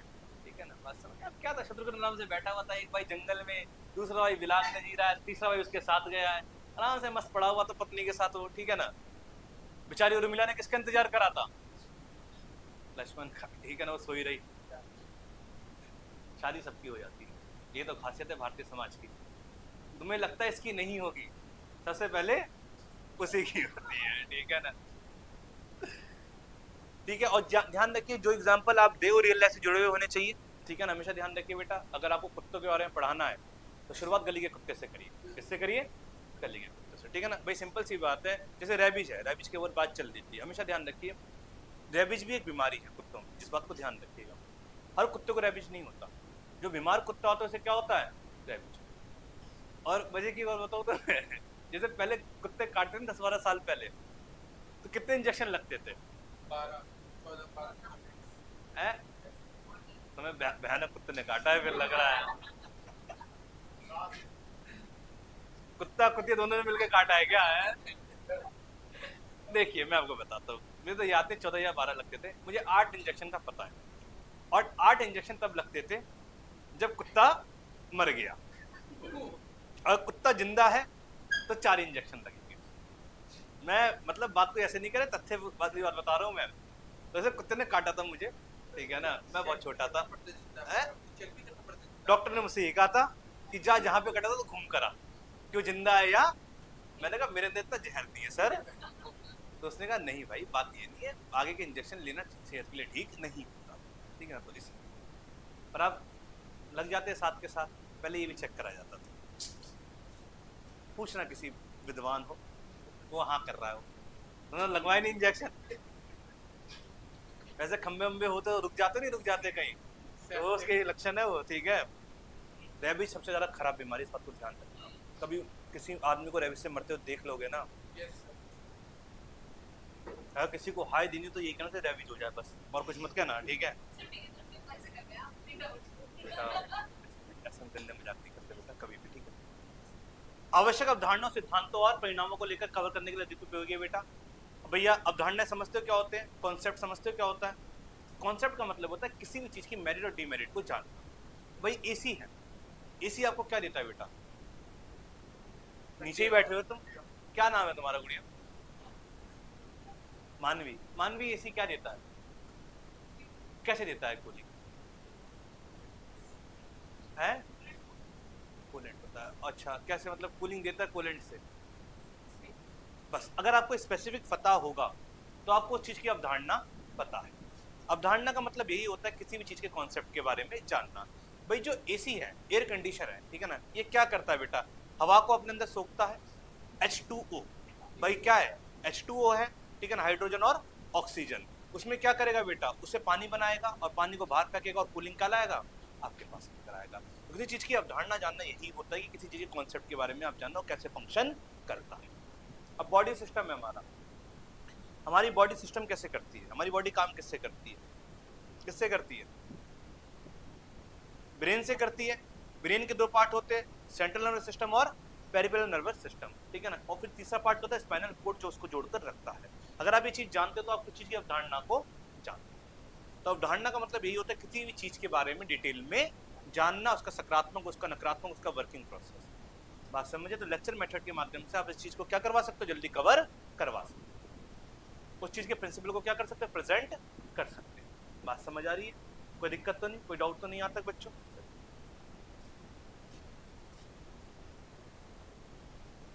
डिसएडवांटेज ऑफ लेक्चर मेथड भैया, अब देखो, अगर टीचर की कम्युनिकेशन स्किल अच्छी नहीं है तो ये बच्चों के लिए जहर बन जाएगा, ये कान से खून निकल आएगा बच्चों के। हमारे सर थे तोतले थे, बात समझ आई? हमें ईवीएस पढ़ाते थे जब हम डीएलएड कर रहे थे, उस टाइम डीएलएड को ईटीई कहा जाता था। अब सोचो हमने उस ईवीएस को कैसे समझाया, तो लिखो, मैंने क्या लिखे, मतलब करे ऐसे लिखो कि समझ आ जाए, कि सर समझ ही तो नहीं आ रहा, सब टाइटल तो ऑप्शन नहीं था उस टाइम। अब क्या करें, सरकारी वाला तो परमानेंट वाला था तो ज्यादा बोल भी नहीं सकते थे, पर इनडायरेक्टली हमने बोला सर से, सर जो आप बोलते हो ना कुछ कुछ शब्द को क्या करा करो बोर्ड पे लिख दिया करो, लिखना उन्होंने चालू कर दिया, नए नए बने थे। तो भाई लेक्चरर मेथड का क्या है कि टीचर की अगर कम्युनिकेशन स्किल क्या है बेटा, इम्प्रूव नहीं है तो उससे क्या होगा, बच्चे बोर होंगे या नहीं होंगे, बहुत ज्यादा बोर हो जाएंगे। स्पष्ट उच्चारण होना चाहिए, क्या होना चाहिए, स्पष्ट उच्चारण होना चाहिए, जो बोले वो स्पष्ट सुनाई देना चाहिए। अगर स्पष्ट सुनाई नहीं देगा उससे क्या होगा बच्चों, क्या होगा, बच्चों को समझ नहीं है, ठीक है ना, बात समझे। और अक्सर जब आपने कथा सुनी होगी, कथा सुनी है कोई धार्मिक कथा, जैसे यहाँ पे होती है वो बाके बिहारी जी की होती है, ठीक है ना, वैष्णो देवी माता की होती है, तो उस कथा में कुछ लोग इन्वॉल्व होते हैं और कुछ इन्वॉल्व नहीं हो पाते। जो इन्वॉल्व नहीं हो पाते वो क्या करते हैं, फिर जयकारा लगाकर निकल जाते हैं। तो लेक्चर मेथड की ज़्यादा डिमेरिट यही है कि बच्चे क्लास में बैठे हो, जिन बच्चों को समझ नहीं आएगा वो क्या करेंगे, निकल जाएंगे। तो टीचर को क्या रखना है भैया, अपने आप का प्रेजेंट रखना है, अपना सेंस ऑफ ह्यूमर क्या रखना है, अच्छा रखना है, अपना प्रेजेंस ऑफ माइंड क्या रखना है, अच्छा रखना है, तभी बच्चे क्या हो पाएंगे, कनेक्ट हो पाएंगे। कनेक्ट करना जरूरी है, अगर कनेक्शन नहीं होगा तो काम कैसा होगा, आधा अधूरा होगा। तो डिमेरिट समझ गए क्या है बच्चों, कोई दिक्कत तो नहीं, कोई डाउट तो नहीं। सबसे बड़ी दिक्कत क्या है बेटा, संचार क्या है बेटा, एक तरफा है, कम्युनिकेशन क्या है, वन वे। हमेशा ध्यान रखिए इंसान उसी से बात करे जहाँ पे कम्युनिकेशन क्या हो, ठीक है, पर्सनल लाइफ हो या क्लासरूम। जो आपसे बात नहीं करना चाहता उसको क्या करिए, उससे ही बात करोगे, नहीं करोगे, ध्यान रखना, सेल्फ रिस्पेक्ट सबसे ऊपर है, ठीक है। ब्लॉक कर दो आज ही, बात समझ आई। तो टीचर को भी क्या करना है बेटा, यहाँ पर ब्लॉक नहीं करना, टीचर को बच्चों को क्या करना है, इंगेज करना है, ठीक है, बात समझ आई। पर आपको पता है लेक्चर मेथड में अक्सर क्या होता है, वन वे कम्युनिकेशन ही होता है, पर लेक्चर मेथड कैसे अच्छा बनाना है उस बात को हम लिख चुके हैं, ठीक है। नीचे वाली लाइन लिखने की कोई जरूरत नहीं है, वो आपके लिए नहीं है। इवैल्यूएशन के क्या है बेटा, इवैल्यूएशन और फीडबैक के क्या है बेटा, सीमित अवसर मिलते हैं, क्योंकि जब लेक्चर मेथड का आप इस्तेमाल करते हो उस कंडीशन में क्या हो जाता है, उस कंडीशन में क्या हो जाता है कि बच्चे को आप इवैल्यूएशन नहीं कर पाते, क्योंकि लेक्चर मेथड आप लगातार देते चले जाते हैं, बच्चे से क्वेश्चन नहीं पूछ पाते, बच्चों के डाउट क्लियर नहीं हो पाते। जब बच्चों से आप क्वेश्चन नहीं पूछ पा रहे, बच्चों को फीडबैक नहीं दे पा रहे, बच्चों के डाउट क्लियर नहीं हो रहा, तो इवैल्यूएशन हो पा रहा है, मूल्यांकन हो पा रहा है। मूल्यांकन किसका होता है, वेरी गलत, मूल्यांकन दोनों का ही होता है, टीचर का भी और बच्चे का भी। अगर बच्चे को समझ नहीं आए तो किसका फॉल्ट है, टीचर का। और बात समझ आ रही है, और टीचर को भी क्या मिलता है, फीडबैक मिलता है, कैसे मैं अपने टीचिंग को और ज्यादा क्या करूं, इंप्रूव करूं, बात समझे। तो इवैल्यूएशन दोनों का ही होता है, इस बात को ध्यान रखिएगा। जब फॉर्मेटिव वे में हो, जब किसमें हो, किसमें हो, फॉर्मेटिव। फॉर्मेटिव समझती हो क्या होता है, क्लास के दौरान, एक फॉर्मेटिव में कह रहा है क्लास के दौरान, ठीक है ना, फॉर्मेटिव मतलब एक फॉर्मेटिव जो फॉर्मेटिव हो गया, वो क्या बात है, ऑब्वियसली। फॉर्मेटिव का मतलब क्या बेटा, जो लगातार हो, क्या हो, लगातार, ठीक है ना। और समेटिव क्या होता है बेटा, एंड ऑफ सेशन होता है, क्या होता है, एंड ऑफ सेशन। तो एंड ऑफ सेशन में किसका होगा, बच्चे का होगा, पर फॉर्मेटिव जो असेसमेंट होगा, इवैल्यूएशन होगा, वो किसका होगा, टीचर और बच्चे दोनों का ही होगा। टीचर अपनी स्किल को भी इंप्रूव करेगा, बच्चे को क्या मिलेगा, एक पॉजिटिव फीडबैक मिलेगा, कहाँ कहाँ मेरी अधिगम में कमी रह गई है, ठीक है। बच्चों पे क्या होता है बेटा, ओवरलोड होता है, लेक्चर को सुनना एक ओवरलोड का ही काम है भैया, हमेशा ध्यान रखिएगा। लेक्चर सुनना सबसे ज्यादा खराब चीज है। तुम यही कहोगे घर में भी घर वालों का लेक्चर सुनते हो, यहाँ पे टीचर का क्या सुन रही हो लेक्चर, तो कैसा लगेगा, कैसा लगेगा, अच्छा लगेगा, तुम बुरा लगेगा ना। यहाँ पे कैसा लग रहा है, तुम अच्छा लग रहा है, ठीक है ना। बच्चे को इंडिपेंडेंट थिंकिंग जो बच्चे में डेवलप करनी है, इस बात को ध्यान रखिएगा। बच्चे का विकास कैसे होता है, डिपेंडेंट टू ऑटोनॉमस। क्या होता है, डिपेंडेंट टू ऑटोनॉमस। कैसे होता है, डिपेंडेंट टू ऑटोनॉमस। तो डिपेंडेंट बच्चा किस पे होता है, इसे तो टीचर ने बड़ा करा है ना, पेरेंट्स पे। पेरेंट्स के बाद किस पे होता है, टीचर्स पे होता है, ठीक है ना। तो ओवरऑल वो समाज पे डिपेंडेंट होता है, पर एक उम्र के और बच्चा क्या हो जाता है, इंडिपेंडेंट हो जाता है, मुझे किसी की जरूरत नहीं है, क्योंकि बच्चा गंगाधर से क्या बन चुका है, शक्तिमान बन चुका है। ठीक है, बच्चों में क्या होती है बेटा, स्वतंत्र सोच विकसित करने की संभावना कम होती है लेक्चर मेथड से, क्योंकि बच्चे अपने विचारों को दे नहीं पाते। क्योंकि बच्चे के विचार कब निकलेंगे, जब बच्चे से आप क्या पूछोगे, एग्जाम्पल पूछोगे, जब बच्चों से आप डाउट पूछोगे, जब बच्चों को आप इन्वॉल्व करोगे, बच्चों से डिस्कशन करोगे, तो बच्चे अपने अंदर जो विचार आ रहे हैं क्वेश्चन को देख के कि नहीं सर इस अप्रोच से भी हो सकता है, नहीं सर ये भी रीजन हो सकता है, नहीं सर ये भी हो सकता है, तब तो बच्चे की थिंकिंग को आप क्या कर रहे हो, प्रमोट कर रहे हो। बट यहाँ पे क्या हो रहा है, वन वे कम्युनिकेशन हो रहा है, टीचर पूरी रामायण सुना के चला गया और क्लास से निकल गया। बच्चों के जो डाउट थे, बच्चों के जो एग्जाम्पल थे, बच्चों के अंदर ही रह गए, निकालने का मौका ही नहीं मिला। निकालो, बच्चे के अंदर बहुत कुछ है, बहुत पोटेंशियल है बच्चे के अंदर, पर क्या कराता है हमारा स्कूल, अरे ये नहीं होगा बैठ जा।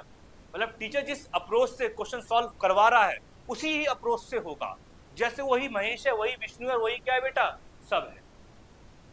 बच्चा किसी दूसरे तरीके से क्वेश्चन को सॉल्व कर देगा, उसकी बात को क्या कर देगा, तुरंत टीचर डिनाई कर देगा, क्योंकि टीचर मूर्ख है। हमेशा ध्यान रखिए जो टीचर अच्छा कौन सा है, जो बच्चे के पॉइंट ऑफ व्यू को क्या करे, एक्सेप्ट करे।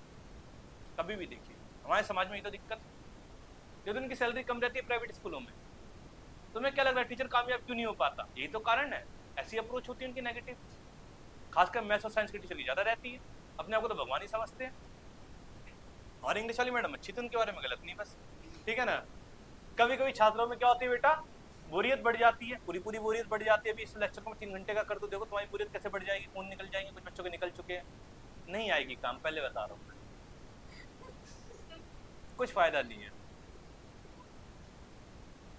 जाना उसे पैसे वाले के पास ही है, अगर सुंदर होगी तो, अगर तुम्हारे जैसे होगी तो फिर चांस पूरे है भाई, ठीक है। तो तुम भी सुंदर हो भाई, स्मार्ट हो यार, क्या बात करते हो। स्कूल की पैंट नहीं पहनी आज, और हो गया, कोई दिक्कत तो नहीं। रेबीज और किस किस में होता है ये बताओ, कुत्ते के अलावा, बिल्ली, बंदर और चूहा, सही का, चूहे में भी होता है, पर लगवा लेना सही भाई, ठीक है ना, ठीक है। चलिए, किसी अन्य चीज को सिखाने में बहुत सीमित प्रभावशाली, मतलब किसी इंपॉर्टेंट चीजें, प्रैक्टिकल चीजों से किसको समझाया जाए, समझाना मुश्किल हो जाएगा बेटा, लेक्चर मेथड से मुश्किल हो जाएगा भाई। ज्योग्राफी सब्जेक्ट है, बायोलॉजी है, केमिस्ट्री है, इन सब में क्या हो जाएगा, लेक्चर मेथड इतना इफेक्टिव नहीं रहेगा। फिलोसफी में लेक्चर मेथड बहुत अच्छा है, हिस्ट्री में क्या है, बहुत अच्छा है, पॉलिटिकल साइंस में तो बहुत ज्यादा अच्छा है। जीवन में अगर कोई मुझसे बोले कि क्या विषय नहीं पढ़ना चाहिए, तो मैं कहूँगा पॉलिटिकल साइंस नहीं पढ़ना चाहिए, कहीं काम नहीं आएगा, मानो या ना मानो, ठीक है। तो सिर्फ डिबेट करने में अच्छा है, ठीक है ना, ठीक है। चलिए अब आता है डेमोस्ट्रेशन। किससे बेटा, डेमोस्ट्रेशन। हमेशा ध्यान रखिए, डेमोस्ट्रेशन के साथ आप क्या जोड़ दीजिए, लेक्चर जोड़ दीजिए, डेमोस्ट्रेशन प्लस लेक्चर मेथड कर दीजिए। डेमोस्ट्रेशन अच्छा मेथड कब माना जाएगा, जब सब क्या इन्वॉल्व हो जाएगा, लेक्चर। और लेक्चर कब अच्छा मेथड माना जाएगा, जब इसके साथ डेमोस्ट्रेशन जोड़ दिया जाए। डेमोस्ट्रेशन समझते हो ना, डेमोस्ट्रेशन, डेमो क्या करना, दिखाना किसी चीज का, ठीक है ना, बात समझे। तुम भी डेमो दोगे कहीं ना कहीं जाके, देखना एक उम्र के बाद, जब तुम्हारा नेट का एग्जाम निकल जाएगा, तुम्हें बुलाया जाएगा इंटरव्यू के लिए, फिर तुमसे पूछा जाएगा पढ़ा के दिखाओ। जब तुम केवी में सिलेक्टेड हो जाओगे, तुम्हें भी डेमो क्लास देनी पड़ेगी। जो बच्चे बीएड डीएलएड करके बैठे हुए हैं, तुम्हारा 20 मिनट का पीरियड होगा, दिखाओ कैसे पढ़ाते हो तुम, बात समझ आई। तो डेमोस्ट्रेशन क्या है, संसार का नियम है। तो भाई टीचर जब लेक्चर पढ़ा रहा हो तो वहाँ पे वो आईसीटी का इस्तेमाल करे, डायग्राम का इस्तेमाल करे, चित्रों का इस्तेमाल करे, विजुअल का इस्तेमाल करे, तो उसमें क्या होगा, लेक्चर इफेक्टिव होगा, कम इफेक्टिव होगा। मैंने इस चीज को पहले ही बता दिया था, बच्चों को विजुअल क्या करते हैं, बहुत ज्यादा इम्पैक्ट डालते हैं। भाई ज्योग्राफी पढ़ा रहे हो भैया, ज्योग्राफी में आप पढ़ा रहे हो कि कैसे भारत में कितने तरह की क्या है बेटा, ज्योग्राफिकल कंडीशन है। कितने तरह की ज्योग्राफिकल कंडीशन है भारत में, 7 तरीके की है। 7 तरीके की कैसी कैसी कंडीशन है बेटा, भारत के पास क्या है, समंदर है, ओशियन है। आपका पता है ओशियन 2 साइड है, किस साइड है, east south, west east south, north भी कह दो, ठीक है ना, ठीक है ना। बताओ भैया कौन कौन से, दो ही पोर्ट है, 2 ही साइड है, इस साइड वेस्ट और ईस्ट, वेस्ट और ईस्ट। वेस्ट में क्या है, अरेबियन सी, और ईस्ट में क्या है, बे ऑफ बंगाल, ठीक है ना, बात समझ आई। दूसरा क्या है हमारे पास, हिमालय रेंज है। तीसरा क्या है हमारे पास, प्लेट्यू है, वेरी गुड। चौथा डेजर्ट्स। 5वां क्या हो गया, ईस्टर्न घाट और वेस्टर्न घाट, ठीक है ना। और क्या हो गया फिर बेटा, और फिर एंड में क्या बच गया आपका, मैदानी क्षेत्र बच गया, ठीक है ना। इस बच्चे ने बहुत अच्छा था, कईयों को समझ नहीं आया होगा। ये अगर विजुअल दिखा दिया जाए तो समझ आएगा नहीं आएगा कि भैया क्वेश्चन क्षेत्र कौन सा बताया जा रहा है, अरेबियन सी कौन सा है और वे टू बंगाल कौन सा है। बात समझे। रेगिस्तानी क्षेत्र दिखाया जाएगा तो क्या दिखाया जाएगा आपका, गुजरात का कच्छ दिखाया जाएगा। रेगिस्तान कहाँ कहाँ, राजस्थान में कहाँ पे, थार मारूस्थल, ठीक है ना। हिमालय रेंज दिखाई जाएगी तो नॉर्थ ईस्ट के स्टेट दिखाए जाएंगे और कश्मीर दिखाया जाएगा बेटा। मैदानी क्षेत्र दिखाया जाएगा तो आपको हरियाणा दिखाया जाएगा, आपका पंजाब दिखाया जाएगा, आपका दिल्ली दिखाया जाता है। वेस्टर्न घाट और ईस्टर्न घाट दिखाया जाएगा तो आपको महाराष्ट्र का कुछ हिस्सा दिखाया जाएगा, आपको आंध्र का कुछ हिस्सा दिखाया जाएगा। तो इस चीज से आपको क्या पता चलेगा प्यारे बच्चों की कैसे ज्योग्राफिकल कंडीशन भारत में इतनी डिवाइडेड है। तभी भारत में क्लाइमेट क्या है बेटा, हर जगह अलग अलग है। जो ठंड दिल्ली में पड़ती है, ठीक है ना, भाई दिल्ली की ठंड कश्मीर की ठंड से ज्यादा खतरनाक होती है, तुम्हें इस बात का पता है। कह रहा है हाँ, बताओ क्यों फिर। सर कभी गर्मी हो जाती है, ठंड हो जाती है, वहाँ पे ठंड की वजह रहती है और यहाँ पे मान भी smog जो बोलेगी। होता है, वहाँ पे smog नहीं होता। Extreme of temperature, very good, बहुत अच्छा। Smog भी नहीं होता यहाँ पे। देखो पता है क्या है, मतलब दिल्ली की ठंड बड़ी बदनाम रही है शुरू से, ठीक है ना। कहते हैं ना, दिल्ली की सर्द रात हो, एक हाथ में तेरा हाथ हो, दूसरे हाथ में चाय हो, कुछ और में समझ लेना, ठीक है। तो दिल्ली की ठंड बहुत ज्यादा बदनाम रही है, उसका रीजन ये है बेटा, हवाएं। क्या है, हवा। दिल्ली में जो ठंड पड़ती है वो विंड से आती है, पवनों से आती है। और जब पवनें अंदर घुसती है ना शरीर के, तो शरीर की हड्डियां क्या होती है बेटा, करकरा जाती है। अब वो ठंड इतनी नहीं पड़ती। कभी भी देखिएगा, जब भी दिल्ली में ठंड पड़ती थी जनवरी में, तो 10-20 बुजुर्ग क्या होते थे, निपट जाते थे। रात को दादाजी सो रहे थे और सुबह उठे तो मिले नहीं। क्यों नहीं मिले, ठंड ज्यादा। और यही बेटा, जब विज्ञान इतना डेवलप नहीं हुआ था, ठीक है ना, तो एक कहावत थी दिल्ली में क्या और जगहों पे कहावत थी, जब ठंड पड़ती थी, दिल्ली में हो गया, हरियाणा में हो गया, पंजाब में हो गया, कि बच्चा पैदा हुआ है, उसने पहला जाड़ निकाल लिया, पहला ठंड निकाल लिया, तो बच्चा आगे चलेगा। पहले जन्म दर ज्यादा थी, बच्चे पहले ज्यादा पैदा होते थे, परंतु मृत्यु दर क्या थी, उससे ज्यादा थी। पैदा होते ही क्या हो जाते थे, खत्म हो जाते थे। अब विज्ञान इतनी तरक्की कर गया है, बच्चा 7वें महीने में फिट निकल रहा है, 9वें महीने में क्या निकल रहा है, फिट निकल रहा है। आबादी क्या कर रही है, कंटिन्यूसली बढ़ रही है। परिणाम देखो दिल्ली का क्या है, गाड़ी लेके निकलना पाप है दिल्ली में, बात समझ आई, ऐसी है। चलिए कोई दिक्कत तो नहीं। प्रदर्शन का अर्थ क्या होता है बेटा, करके दिखाना। प्रदर्शन का मूल सिद्धांत क्या है बेटा, देखकर और करके सीखना, बात समझ आई। इसमें बच्चे क्या करते हैं, ऑब्जर्व करके सीखते, तो ये थोड़ा लेक्चर से क्या हो जाता है, ज्यादा इफेक्टिव हो जाता है। डेमोस्ट्रेशन में क्या कर सकते हो बेटा, डेमोस्ट्रेशन चाइल्ड सेंटर है या टीचर सेंटर है, ये बता दो। टीचर सेंटर है, लिख लेना इस बात को, क्या है बेटा, टीचर सेंटर है। क्या है, टीचर सेंटर है, ठीक है ना।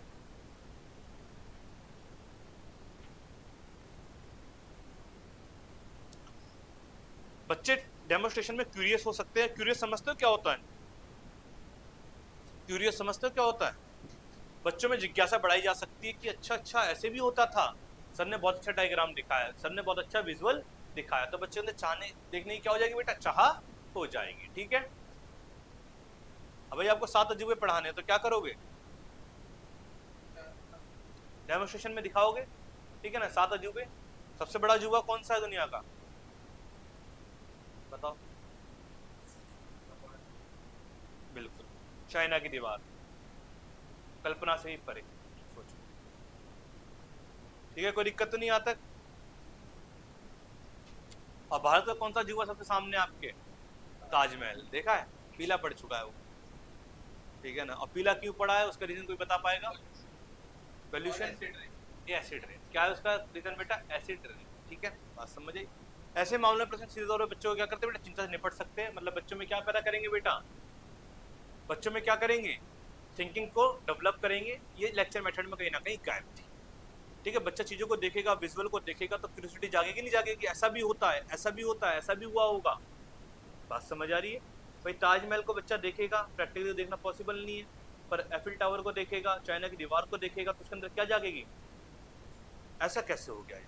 तो बच्चा रिसर्च करेगा नहीं करेगा, किस टाइम चाइना की दीवार बनाई गई, पता चलेगा चाइना की दीवार कोई 10 साल में बन के नहीं तैयार हुई, सालों का परिणाम है, 200 सालों का परिणाम है चाइना की दीवार बनाने। कैसी उसको क्या करा गया बेटा, सुरक्षा प्रदान करी गई। चाइना ने हम पे हमला क्यों नहीं करा कभी, 1965 के युद्ध में वो इतना जो घूम के आया, सिक्किम को घुमाकर, क्यों आया, उसको बॉर्डर टेस्ट होता था, तिब्बत से होता था, उसके बाद हमारी रक्षा पता है कौन करता है? हिमालय। कौन करता है हमारी रक्षा? इसलिए हम पे डायरेक्ट चाइना का भी हमला कर ही नहीं पाया। और क्योंकि उसे कहाँ से आना पड़ता है? अरुणाचल प्रदेश, नॉर्थ ईस्ट की साइड से। और नॉर्थ ईस्ट की साइड से मेन इंडिया में घुसना भी क्या है बेटा? मुश्किल है। बॉर्डर पे तिब्बत से पहले से पार कर सकते अरुणाचल प्रदेश से बॉर्डर से हैं। तिब्बत उसके अंडर है। पूरा पूरा अंडर है, ठीक है ना? हाँ, अब है ना, पहले तो था, तो पहले वो ब्रिटिश से भी नहीं कर पाए। ठीक है। सही कह रहे हो, ठीक है ना? ये महत्वपूर्ण है कि प्रदर्शन करने वाला व्यक्ति सामग्री को अच्छी तरह से जानता हो। भाई सिंपल सी बात है, अगर डेमोन्स्ट्रेशन दे रहा है तो टीचर को क्या होनी चाहिए बेटा? नॉलेज होनी चाहिए, क्या पढ़ा रहा है, क्या दिखा रहा है। अब भाई विजुअल दिखाने तो काफी थोड़ी होगा। ज्योग्राफी का अगर मास्टर अगर विजुअल दिखा रहा है कि थार का मरुस्थल है, तो बच्चा बोलेगा कि सर थार का मरुस्थल कैसे बना, ये तो बताओ। टीचर क्या होना चाहिए बेटा? एप्लीकेबल होना चाहिए, कि रीजन बताना चाहिए कि हाँ भाई थार का मरुस्थल क्यों बना। बात समझ आई? सर थार का मरुस्थल है तो यहाँ पे बारिश होती है नहीं होती? मानसून की बारिश तो पूरे नॉर्थ इंडिया में होती है। राजस्थान भी कहाँ था सर? नॉर्थ इंडिया में तो आता ही है। तो यहाँ पे बारिश क्यों नहीं होती? ऐसे क्वेश्चन आएंगे नहीं आएंगे? आएंगे नहीं आएंगे? आएंगे या नहीं आएंगे? भाई खेती का मेन साधन क्या है हमारे पास? मानसून की बारिश। आज भी भारत के 70% किसान किस पे डिपेंड करते बेटा? मानसून की बारिश। तो जब ऐसे विचार आने लग जाए तो और बच्चे टीचर ऐसी बातों को जवाब देने लग जाए, टीचर क्या है बेटा? एप्लीकेबल है।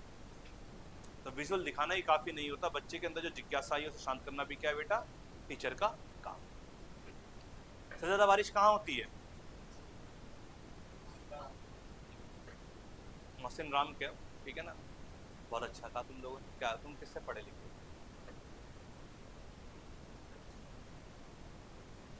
मतलब बीए प्रोग्राम ज्योग्राफी वगैरह है तुम्हारी? तो 12th में पढ़ा है सर?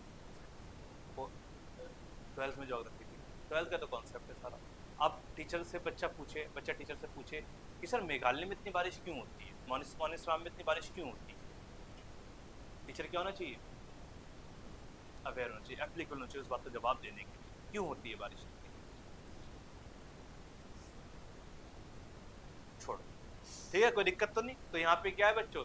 उत्तर देने में क्या होना चाहिए? टीचर सक्षम होना चाहिए, तभी डेमोन्स्ट्रेशन का फायदा। चित्र दिखाए काम नहीं चलेगा, फिल्म नहीं चल रही है यहाँ पे। जो रीजन दिए जा रहे हैं तो उस रीजन के पीछे क्या होना चाहिए? एक पूरा चिंतन होना चाहिए। जब तक टीचर की क्वालिटी नहीं होगी, टीचर इतना योग्य नहीं होगा, बच्चे की जिज्ञासा को शांत नहीं कर सकता, तो टीचर अच्छा नहीं। उसकी डिग्री क्या है? नकली है। कौन सी है? नकली है। अब मुझे 3 लोगों के नाम बता जिनकी डिग्री नकली है भारत में वर्तमान में। नरेंद्र मोदी, दूसरे चलिए अमित शाह की असली है भाई, इकोनॉमिक्स। हाँ होगी, मुझे क्या पता। प्रदर्शन के दौरान जैसे सवाल उठते हैं, ठीक है, चलो डेमोन्स्ट्रेशन के स्टेप देख लीजिए। ये लिख लीजिए बेटा, पहला क्या? प्लानिंग एंड प्रिपरेशन लिख लीजिए, इस पे क्वेश्चन आ जाता है। प्लानिंग एंड प्रिपरेशन हमेशा ध्यान रखिए, पहले क्या होगा? सब चीज प्लान होगा। क्या होगा? सब चीज पहले हमेशा प्लान होगा, ठीक है ना? प्लानिंग के बिना कोई आदमी मैदान में उतरता है तो क्या होगा? तो भगवान के पास जाएगा। किसके पास जाएगा? भगवान के पास। प्लानिंग पहले से होनी चाहिए, जंग का मैदान हो या क्लासरूम हो, क्योंकि बच्चे इतने भयानक होते हैं कि कुछ भी क्वेश्चन पूछ सकते हैं। और बच्चे अगर मेरे जैसे हो तो हमें पता होता है हमें कहाँ पे क्वेश्चन टीचर को लेकर बैठना है। पर टीचर अगर स्मार्ट होगा तो पहले से प्लानिंग करके पता लगा लेगा कि बच्चा यहीं पे मुझसे क्वेश्चन पूछे। दूसरा क्या है बेटा? Introduce the lesson. इंट्रोड्यूस किसके सामने करा जाएगा? बच्चों के सामने, ठीक है ना? Presentation of the subject matter, जो भी हमें क्या पढ़ाना है उस सब्जेक्ट को क्या करा जाएगा बेटा? प्रेजेंट किया जाएगा। चौथे में जो हम सब्जेक्ट पढ़ा रहे हैं उससे रिलेटेड क्या करा जाएगा बेटा? डेमोन्स्ट्रेशन दिखाया जाएगा। आप ज्योग्राफी पढ़ा रहे हो, ज्योग्राफी में रिसोर्सेज पढ़ा रहे हो, रिसोर्सेज के टाइप आप क्या करोगे? डेमोन्स्ट्रेट करोगे। आपने जो टीचिंग एड्स बनाए होंगे उसको दिखाओगे, ठीक है ना? और एंड में क्या होगा बेटा? इवेल्युएशन होगा, मूल्यांकन होगा कि समझ आया, या अगर समझ नहीं आया तो क्या होगा?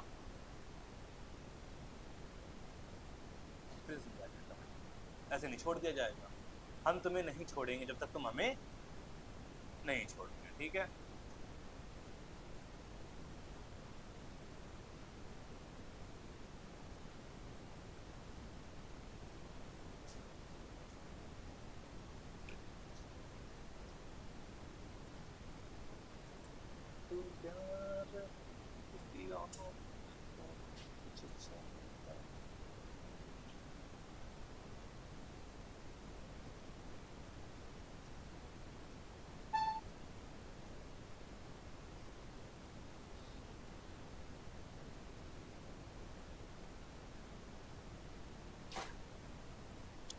ठीक है भैया, आगे बढ़ा जाए।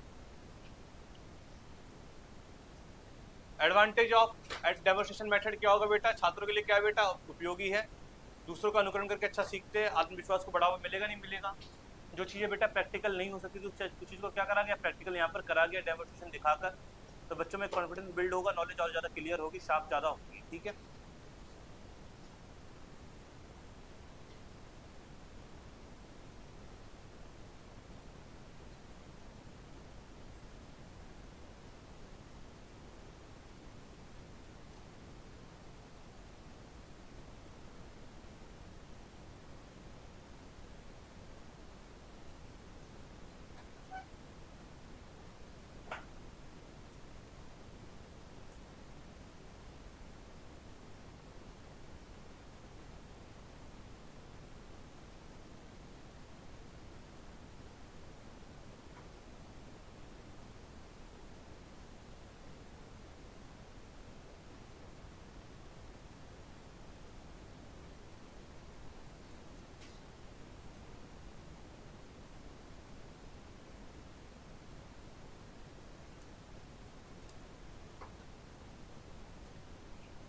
आगे बढ़ो बच्चों। बच्चों में कॉन्फिडेंस बिल्ड होगा या नहीं होगा इससे, पूरा पूरा होगा थोड़ा बहुत होगा, अच्छा वाला होगा, कितना अच्छा वाला होगा, बच्चे कॉन्सेप्ट क्लियर होंगे भैया। ठीक है ना, तो अच्छा कॉन्फिडेंस बिल्ड होगा, अच्छी नॉलेज दिख जाती है बेटा। बच्चों को क्या मिलेगा बेटा, एक अटेंशन मिलेगी। ठीक है, बच्चों का फोकस रहेगा जो चीज़ दिखाई जा रही है।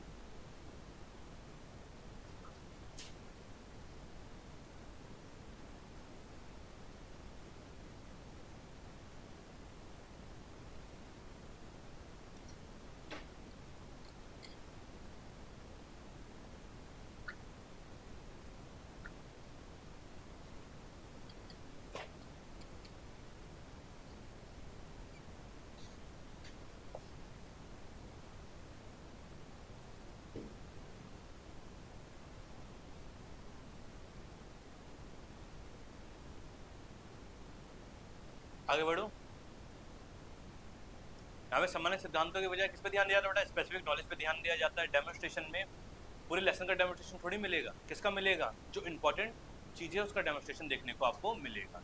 तो बच्चों को क्या कराया जाता है, इसमें स्पेसिफिक स्किल डेवलप करी जाती है। डेमोस्ट्रेशन में आपको जो इंपॉर्टेंट सब टॉपिक होंगे उसका डेमोस्ट्रेशन देखने को मिलेगा बच्चों। कोई दिक्कत, कोई परेशानी तो नहीं आता, कोई पीछे बैठे हुए एंड तक वाले बच्चों, सब कुछ ठीक है, सब कुछ क्लियर है। हाँ, पीछे बैठी दीदियाँ, क्या क्या नाम है आपका, जो सबसे पीछे मेरी, आप कोई दिया, बगल में दिया, सगी बहने हो, मजाक कर रही हो ना, दिया रिया, और सबसे एंड में है डेंजी, नैन्सी, उन लोगों को बड़ी सी आती है। कोई दिक्कत तो नहीं, कोई डाउट तो नहीं भैया, तो दिक्कत ही दिक्कत है। ठीक है, डिसएडवांटेज क्या है भैया, भैया उन लोगों के लिए सीमित मूल्य जो अवलोकन करके सर्वोत्तम नहीं सीखते।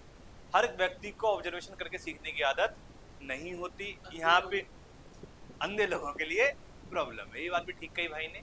हमेशा ध्यान रखिए, एक टीचिंग स्टाइल वर्ड होता है, क्या होता है, teaching style, sorry learning style. क्या होता है, लर्निंग स्टाइल। कोई देख के अच्छा सीखते हैं, कोई सुन के अच्छा सीखते हैं, कोई करके अच्छा सीखते हैं। तो उन बच्चों के लिए ठीक नहीं होगा जो सुनकर अच्छा सीखते हैं। कईयों को लेक्चर सुनने में क्या आता है, मजा आता है, एक कथा सुनाओ बैठ के आओ, ठीक है ना। तो उन लोगों के लिए अच्छा नहीं है जो कैसे सुनना, कैसे सीखना चाहते हैं, सुनकर सीखना चाहते हैं। तो इस बात को ध्यान रखिए।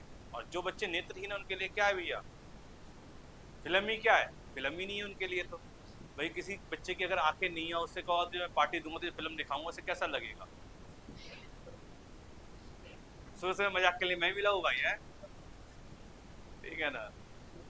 बाकी वही है कि 5 दोस्त वेजिटेरियन है और एक दोस्त नॉनवेज खाने वाला है, तो बेचारे के साथ क्या बीतेगी, क्या नॉनवेज खिलाने या वेज। कोई दिक्कत, कोई डाउट तो नहीं आता, आगे बढ़ा जाए। क्यों बेटा, प्रतियोगी अलग अलग सीखने की दर के लिए उपयुक्त नहीं है। हर बच्चे की स्पीड क्या होती है बेटा, अलग अलग होती है। कोई जल्दी सीखता है, कोई स्लो सीखता है, कोई फास्ट सीखता है, ठीक है ना।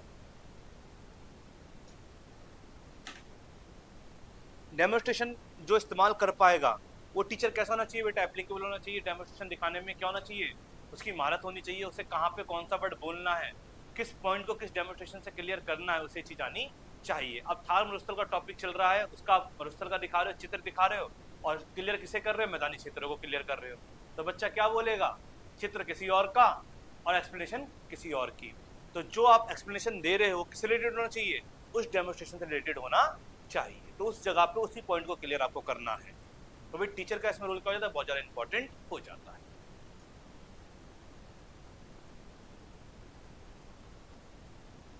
कोई दिक्कत, कोई डाउट तो नहीं आता?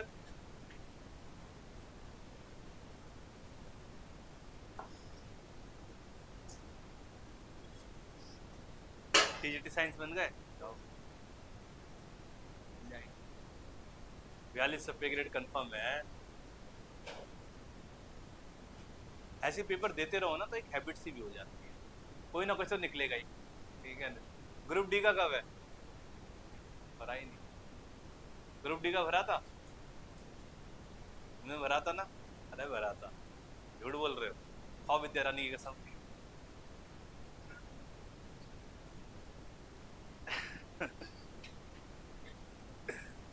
या तो मंदिर है, मंदिर पे ताला, कसम उतारे ऊपर वाला, ठीक है, ये तो आंटी बना लेना, ठीक है ना। चलिए ये तेरी क्या बेटा तकनीकी, ये तो हो गया पॉइंट। अब आते ये मेथड है अच्छा नहीं अच्छा।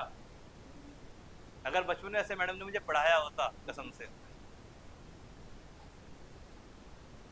वैसे इतनी अच्छी मैडम भी नहीं थी तो अच्छा मैं भी नहीं था, ठीक है। ट्यूटोरियल मेथड है बेटा, ट्यूटोरियल मेथड, इस बात को ध्यान दीजिए, एक लाइन में लिख लीजिए बस, ज़्यादा से डिटेल में नहीं पढ़ाऊंगा। सिंगल छात्र को पढ़ाया जाता है जो स्पेसिफिक नीड वाला बच्चा होता है, ज़्यादा लिखने की जरूरत नहीं है। ट्यूटोरियल मेथड क्या होता है बेटा, सिंगल नीड वाला, ये वो स्पेशल नीड वाला बच्चा, और अकेले पढ़ाया जाता है। तो फोटो बढ़िया है ना, शायद ऐसी मेरी मैडम होती है, मेरी अटेंडेंस पूरी होती।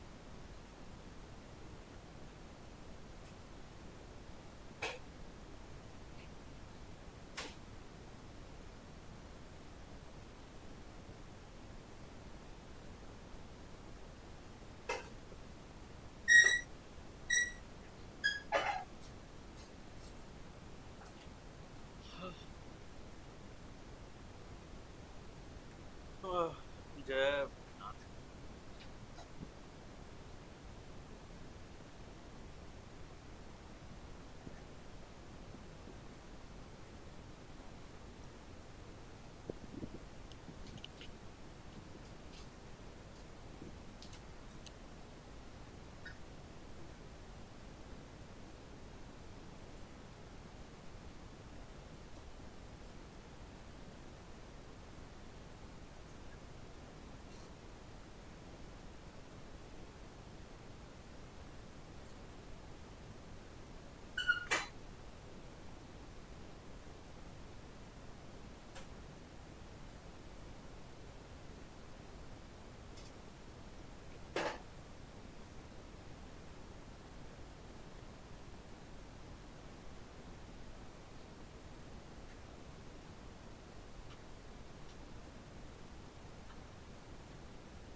चलिए टीचिंग मेथड,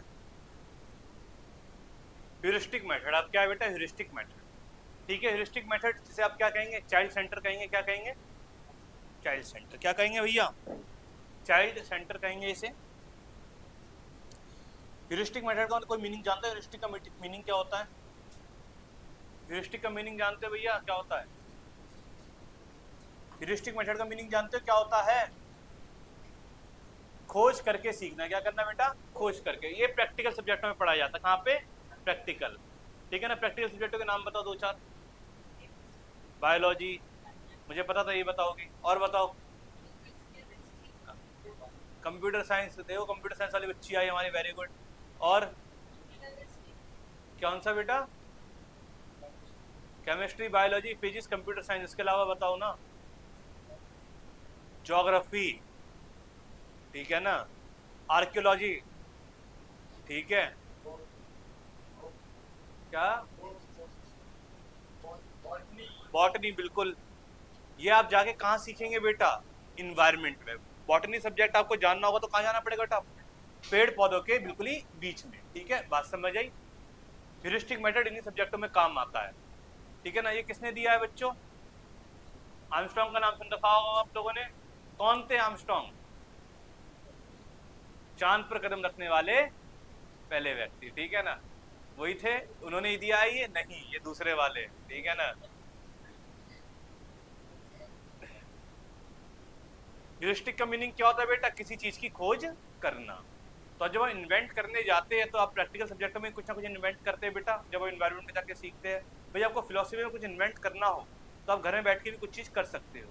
पर आपको बॉटनिकल में, ठीक है ना, आर्कियोलॉजिस्ट में, केमिस्ट्री में, बायोलॉजी में कुछ इन्वेंट करना होगा तो आपको कहाँ जाना पड़ेगा बेटा? बाहर जाना पड़ेगा, इन्वायरमेंट में जाना पड़ेगा। ठीक है? इस पद्धति में बच्चे क्या करते हैं? नई चीजों की खोज करके सीखना, अपने ज्ञान को बढ़ाने के लिए क्या करते हैं बेटा? प्रोत्साहित किया जाता है। ठीक है भैया, कोई दिक्कत तो नहीं? एक भैया गायब है हमारा, फिटनेस की कॉल आई होगी उसकी।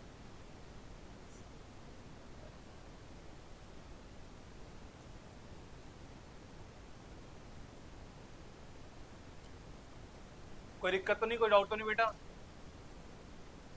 लिख लीजिए आप। नाम क्या है आपका भैया? आदित्य आदित्य आनंद। कहाँ से? बिहार में कहाँ से? मिथिलांचल से कहाँ से? दरभंगा से हो? मैं हूँ ऐसी जगह से, जान नहीं पाओगे। कराची। तुम्हें देख के लगता तुम भी वहीं से ही, थोड़ा छुट्टी हटा लो। मकसद मत भूलना, ध्यान रखना। ठीक है? बताया तो कराची। कराची है गांव बिहार में, जाके पता करना। हसनपुर चीनी मिल है। बिथान का नाम सुना है? बिथान का है, कराची पड़ता है। समस्तीपुर। फिर समस्तीपुर मैं कह रहा हूँ, मैं कराची से समस्तीपुर। मिथिला का पार्ट है। क्यों मिथिला का पार्ट होगा? वो बिहार का पार्ट है, बिहार भारत का पार्ट है। पहले मिथिला तब बिहार। अच्छा, पहले मिथिला तब बिहार, अलग करवा के मानोगे, है ना?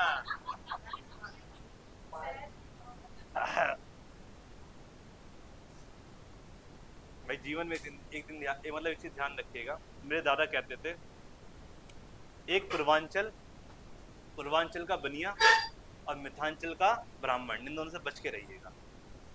ये बहुत ज्यादा दिमाग लगाते हैं। हैं? नहीं, कह रहे बदनाम करने के लिए। हैं? ब्राह्मण कौन है? जाति विशेष के होते हैं। शिक्षण की एक अनुभवी पद्धति है। मैंने आपको कहा ही नहीं ब्राह्मण हो आप। मैंने आपको कहा ही नहीं। चलिए बेटा, इसमें ह्यूरिस्टिक मेथड में आप क्या करते हैं बेटा? प्रॉब्लम को सॉल्व करते हैं। ठीक है ना? स्वयं सीखने की चाह रखते हैं। मैंने आपको क्या बताया था? लेक्चर मेथड में किसी ने कहा था, आप मुझे पता नहीं, कि बच्चा सेल्फ लर्निंग करता है, कभी सेल्फ लर्निंग नहीं करेगा। सेल्फ लर्निंग हमेशा वहाँ होगी जहाँ बच्चा खुद का कौशल, खुद का संज्ञान, खुद का कॉग्निज्म, कॉग्निज्म बोलते हैं मेटा कॉग्निज्म, खुद का चिंतन जब बच्चा करता है, तो जब आप इन्वायरमेंट में जाएंगे, कुछ रिसर्च करेंगे, कुछ चीज़ों को ऑब्जर्व करेंगे, तब जाके आप क्या करते हैं बेटा? सेल्फ क्या करते हैं? लर्निंग कर रहे हो। तो हमेशा ध्यान रखिएगा, सेल्फ लर्निंग हमेशा परमानेंट लर्निंग होती है। जीवन में सबसे ज्यादा अगर कोई पॉजिटिव वर्ड है वो है बेटा सेल्फ। क्या है बेटा? सेल्फ। इस बात को ध्यान रखिए। सबसे ज्यादा पॉजिटिव क्या है बच्चों? सेल्फ। कैसे? ध्यान रखिएगा। अगर आप टीचिंग मेथड का मतलब टीचिंग एप्टीट्यूड आपकी में आता है ना, तो टीचिंग एप्टीट्यूड में सबसे ज्यादा पॉजिटिव वर्ड होता है सेल्फ। क्या होता है? सेल्फ। और कौन कौन सा सेल्फ है देख लीजिए। सेल्फ स्कूटर होता है, ठीक है ना, और सेल्फ लर्निंग सबसे बेस्ट है बेटा। सेल्फ मोटिवेशन, अगर आप क्या है बेटा? इंटरनली मोटिवेट रहते हैं। सेल्फ अवेयरनेस, ठीक है ना।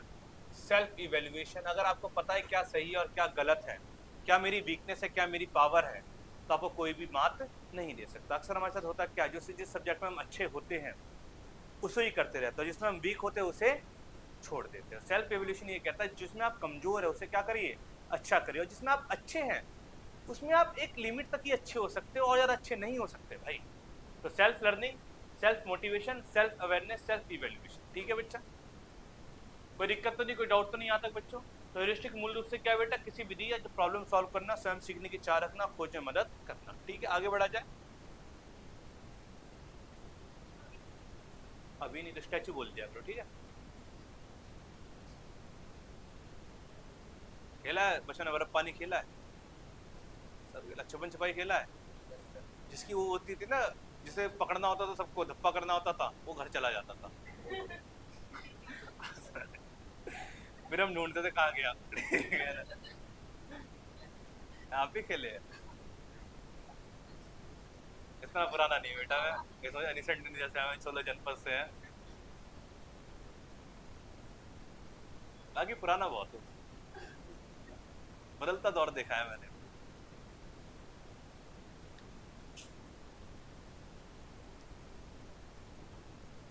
हाँ भाई, ठीक है ना तुम दोनों का हिसाब किताब? दीपांशु नहीं आया आज, क्या हुआ? पेपर है उसका, बदल दो आप। कोई डाउट तो नहीं आपको, समझ आ रहा है? शीतल कौन है आप में से? शीतल आप। इंडक्टिव मेथड क्या बेटा? इंडक्टिव मेथड किसने दिया है बेटा? ये फ्रेंस बेकन ने दिया है। इसका कोई बताएगा इंडक्टिव मेथड का मीनिंग? कोई बताएगा क्या होता है इंडक्टिव मेथड? कोई मीनिंग बताएगा क्या होता है? अब कुछ तो बता दिया करो। निगमन विधि है, निगमन विधि हिंदी में। पहले पहले पहले रूल देते हैं, फिर एग्जाम्पल देते हैं। पहले रूल, इंडक्टिव है सॉरी, पहले example to rule, example to rule. बात समझ आई बेटा? एग्जाम्पल टू रूल, ठीक है ना। अगर बोलोगे तो इसका एक एग्जाम्पल दे देता हूँ, क्योंकि जब मेरा केवी का इंटरव्यू हुआ था मैंने इसी का डेमो दिया था। ठीक है, हम पढ़ रहे बेटा संज्ञा। क्या पढ़ रहे हैं? संज्ञा। संज्ञा बोले तो नाउन, ठीक है ना। तो बच्चों की तरह जवाब देना, ज्यादा होशियार तरह के जवाब मत देना। मैं तो बताता हूँ इंडक्टिव मेथड होता क्या है।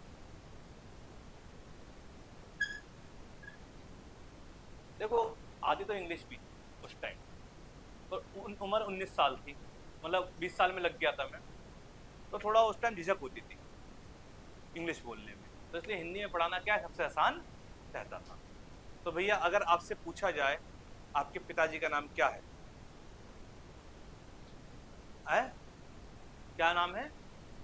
परवीन, अरविंद। अरे बस केजरीवाल लगने की देर थी है, अरविंद। ठीक है ना, पिता का नाम क्या हो इनके? अरविंद पर, ठीक है ना। चलिए, हाँ भैया कहाँ से हो आप? बिहार से नहीं, जिला का नाम बताओ। अररिया। अरे तुम बिहार ही लिखवाओ यार। हाँ भाई, आप कहाँ से मैम? हाँ, नहीं तुम जिले का नाम ले बोल सकती हो, ठीक है ना। देखा ना, जिंद ठीक है, जो छोटा हो वो लिखना चाहिए, ठीक है। हाँ भैया, तुम कहाँ से हो? प्रयागराज में कौन सी नदी बहती है?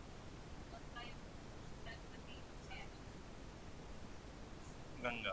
ठीक है, चलिए। ये एग्जाम्पल कौन दे रहा है? बच्चे दे रहे हैं, ठीक है ना। भाई सबसे ज्यादा गुस्सा किसे आता है? अगर बच्चे से सबसे ज्यादा गुस्सा किसे आता है, तो बच्चा किसी का नाम लेकर इसे बहुत ज्यादा गुस्सा आता है। तो रमेश को क्या आता है बेटा? बहुत ज्यादा गुस्सा आता है, ठीक है। अब ये क्या है? ये सारे उदाहरण है, क्या है बच्चों? किसने दिए उदाहरण? बच्चों ने दिए, ठीक है ना। अब संज्ञा की कोई परिभाषा बताओ मुझे, क्या होती है? जो शब्द किसी व्यक्ति कौन है? अरविंद। किसी व्यक्ति, भाव क्या है बेटा? गुस्सा। जगह क्या है बेटा? बिहार। आदि का बोध कराते हुए क्या कहा जाता है? Example to. एग्जाम्पल किसने दिया? बच्चों ने। और रूल किसने बना दिया? पढ़ाया ऐसे। जीवन में कभी भी ध्यान रखिए बेटा, फॉर्मूला रटवाना नहीं है, फॉर्मूला समझाना है बना कैसे है, ठीक है ना। अब भैया आयत है, क्या है बेटा? रेक्टेंगल है आपका, ठीक है ना। अब इसके पैरामीटर का फॉर्मूला क्या होता है? 2l plus B. क्यों बताना ये फॉर्मूला क्या होता है, सीधा बोलो ना, चारों साइड दे रखी है बेटा, इसको प्लस कर दो, फर्क होती है तब भी यही आएगा मेरे पास। लेकिन लंबा पड़ेगा। लंबा नहीं पड़ेगा, तुम अपनी बात को सही साबित करने के लिए कुछ भी बोल रहे हो, ठीक है ना। लंबा कैसे पड़ेगा, 4 4 8 5 5 10 कितना हो गया, 18 हो गया, क्या लंबा पड़ा। और करो ऐसा, करो ऐसे, 2 हो गया, 18 l प्लस बी कितना हो गया, कितना हो गया l प्लस बी, 9 हो गया। आपने प्लस भी करा, मल्टीप्लाई भी करा, मैंने प्लस करा, और लंबा किसका हुआ, कोई बात मैंने 4 नहीं। ऐसे बच्चे बहुत देखे हैं, ठीक है ना।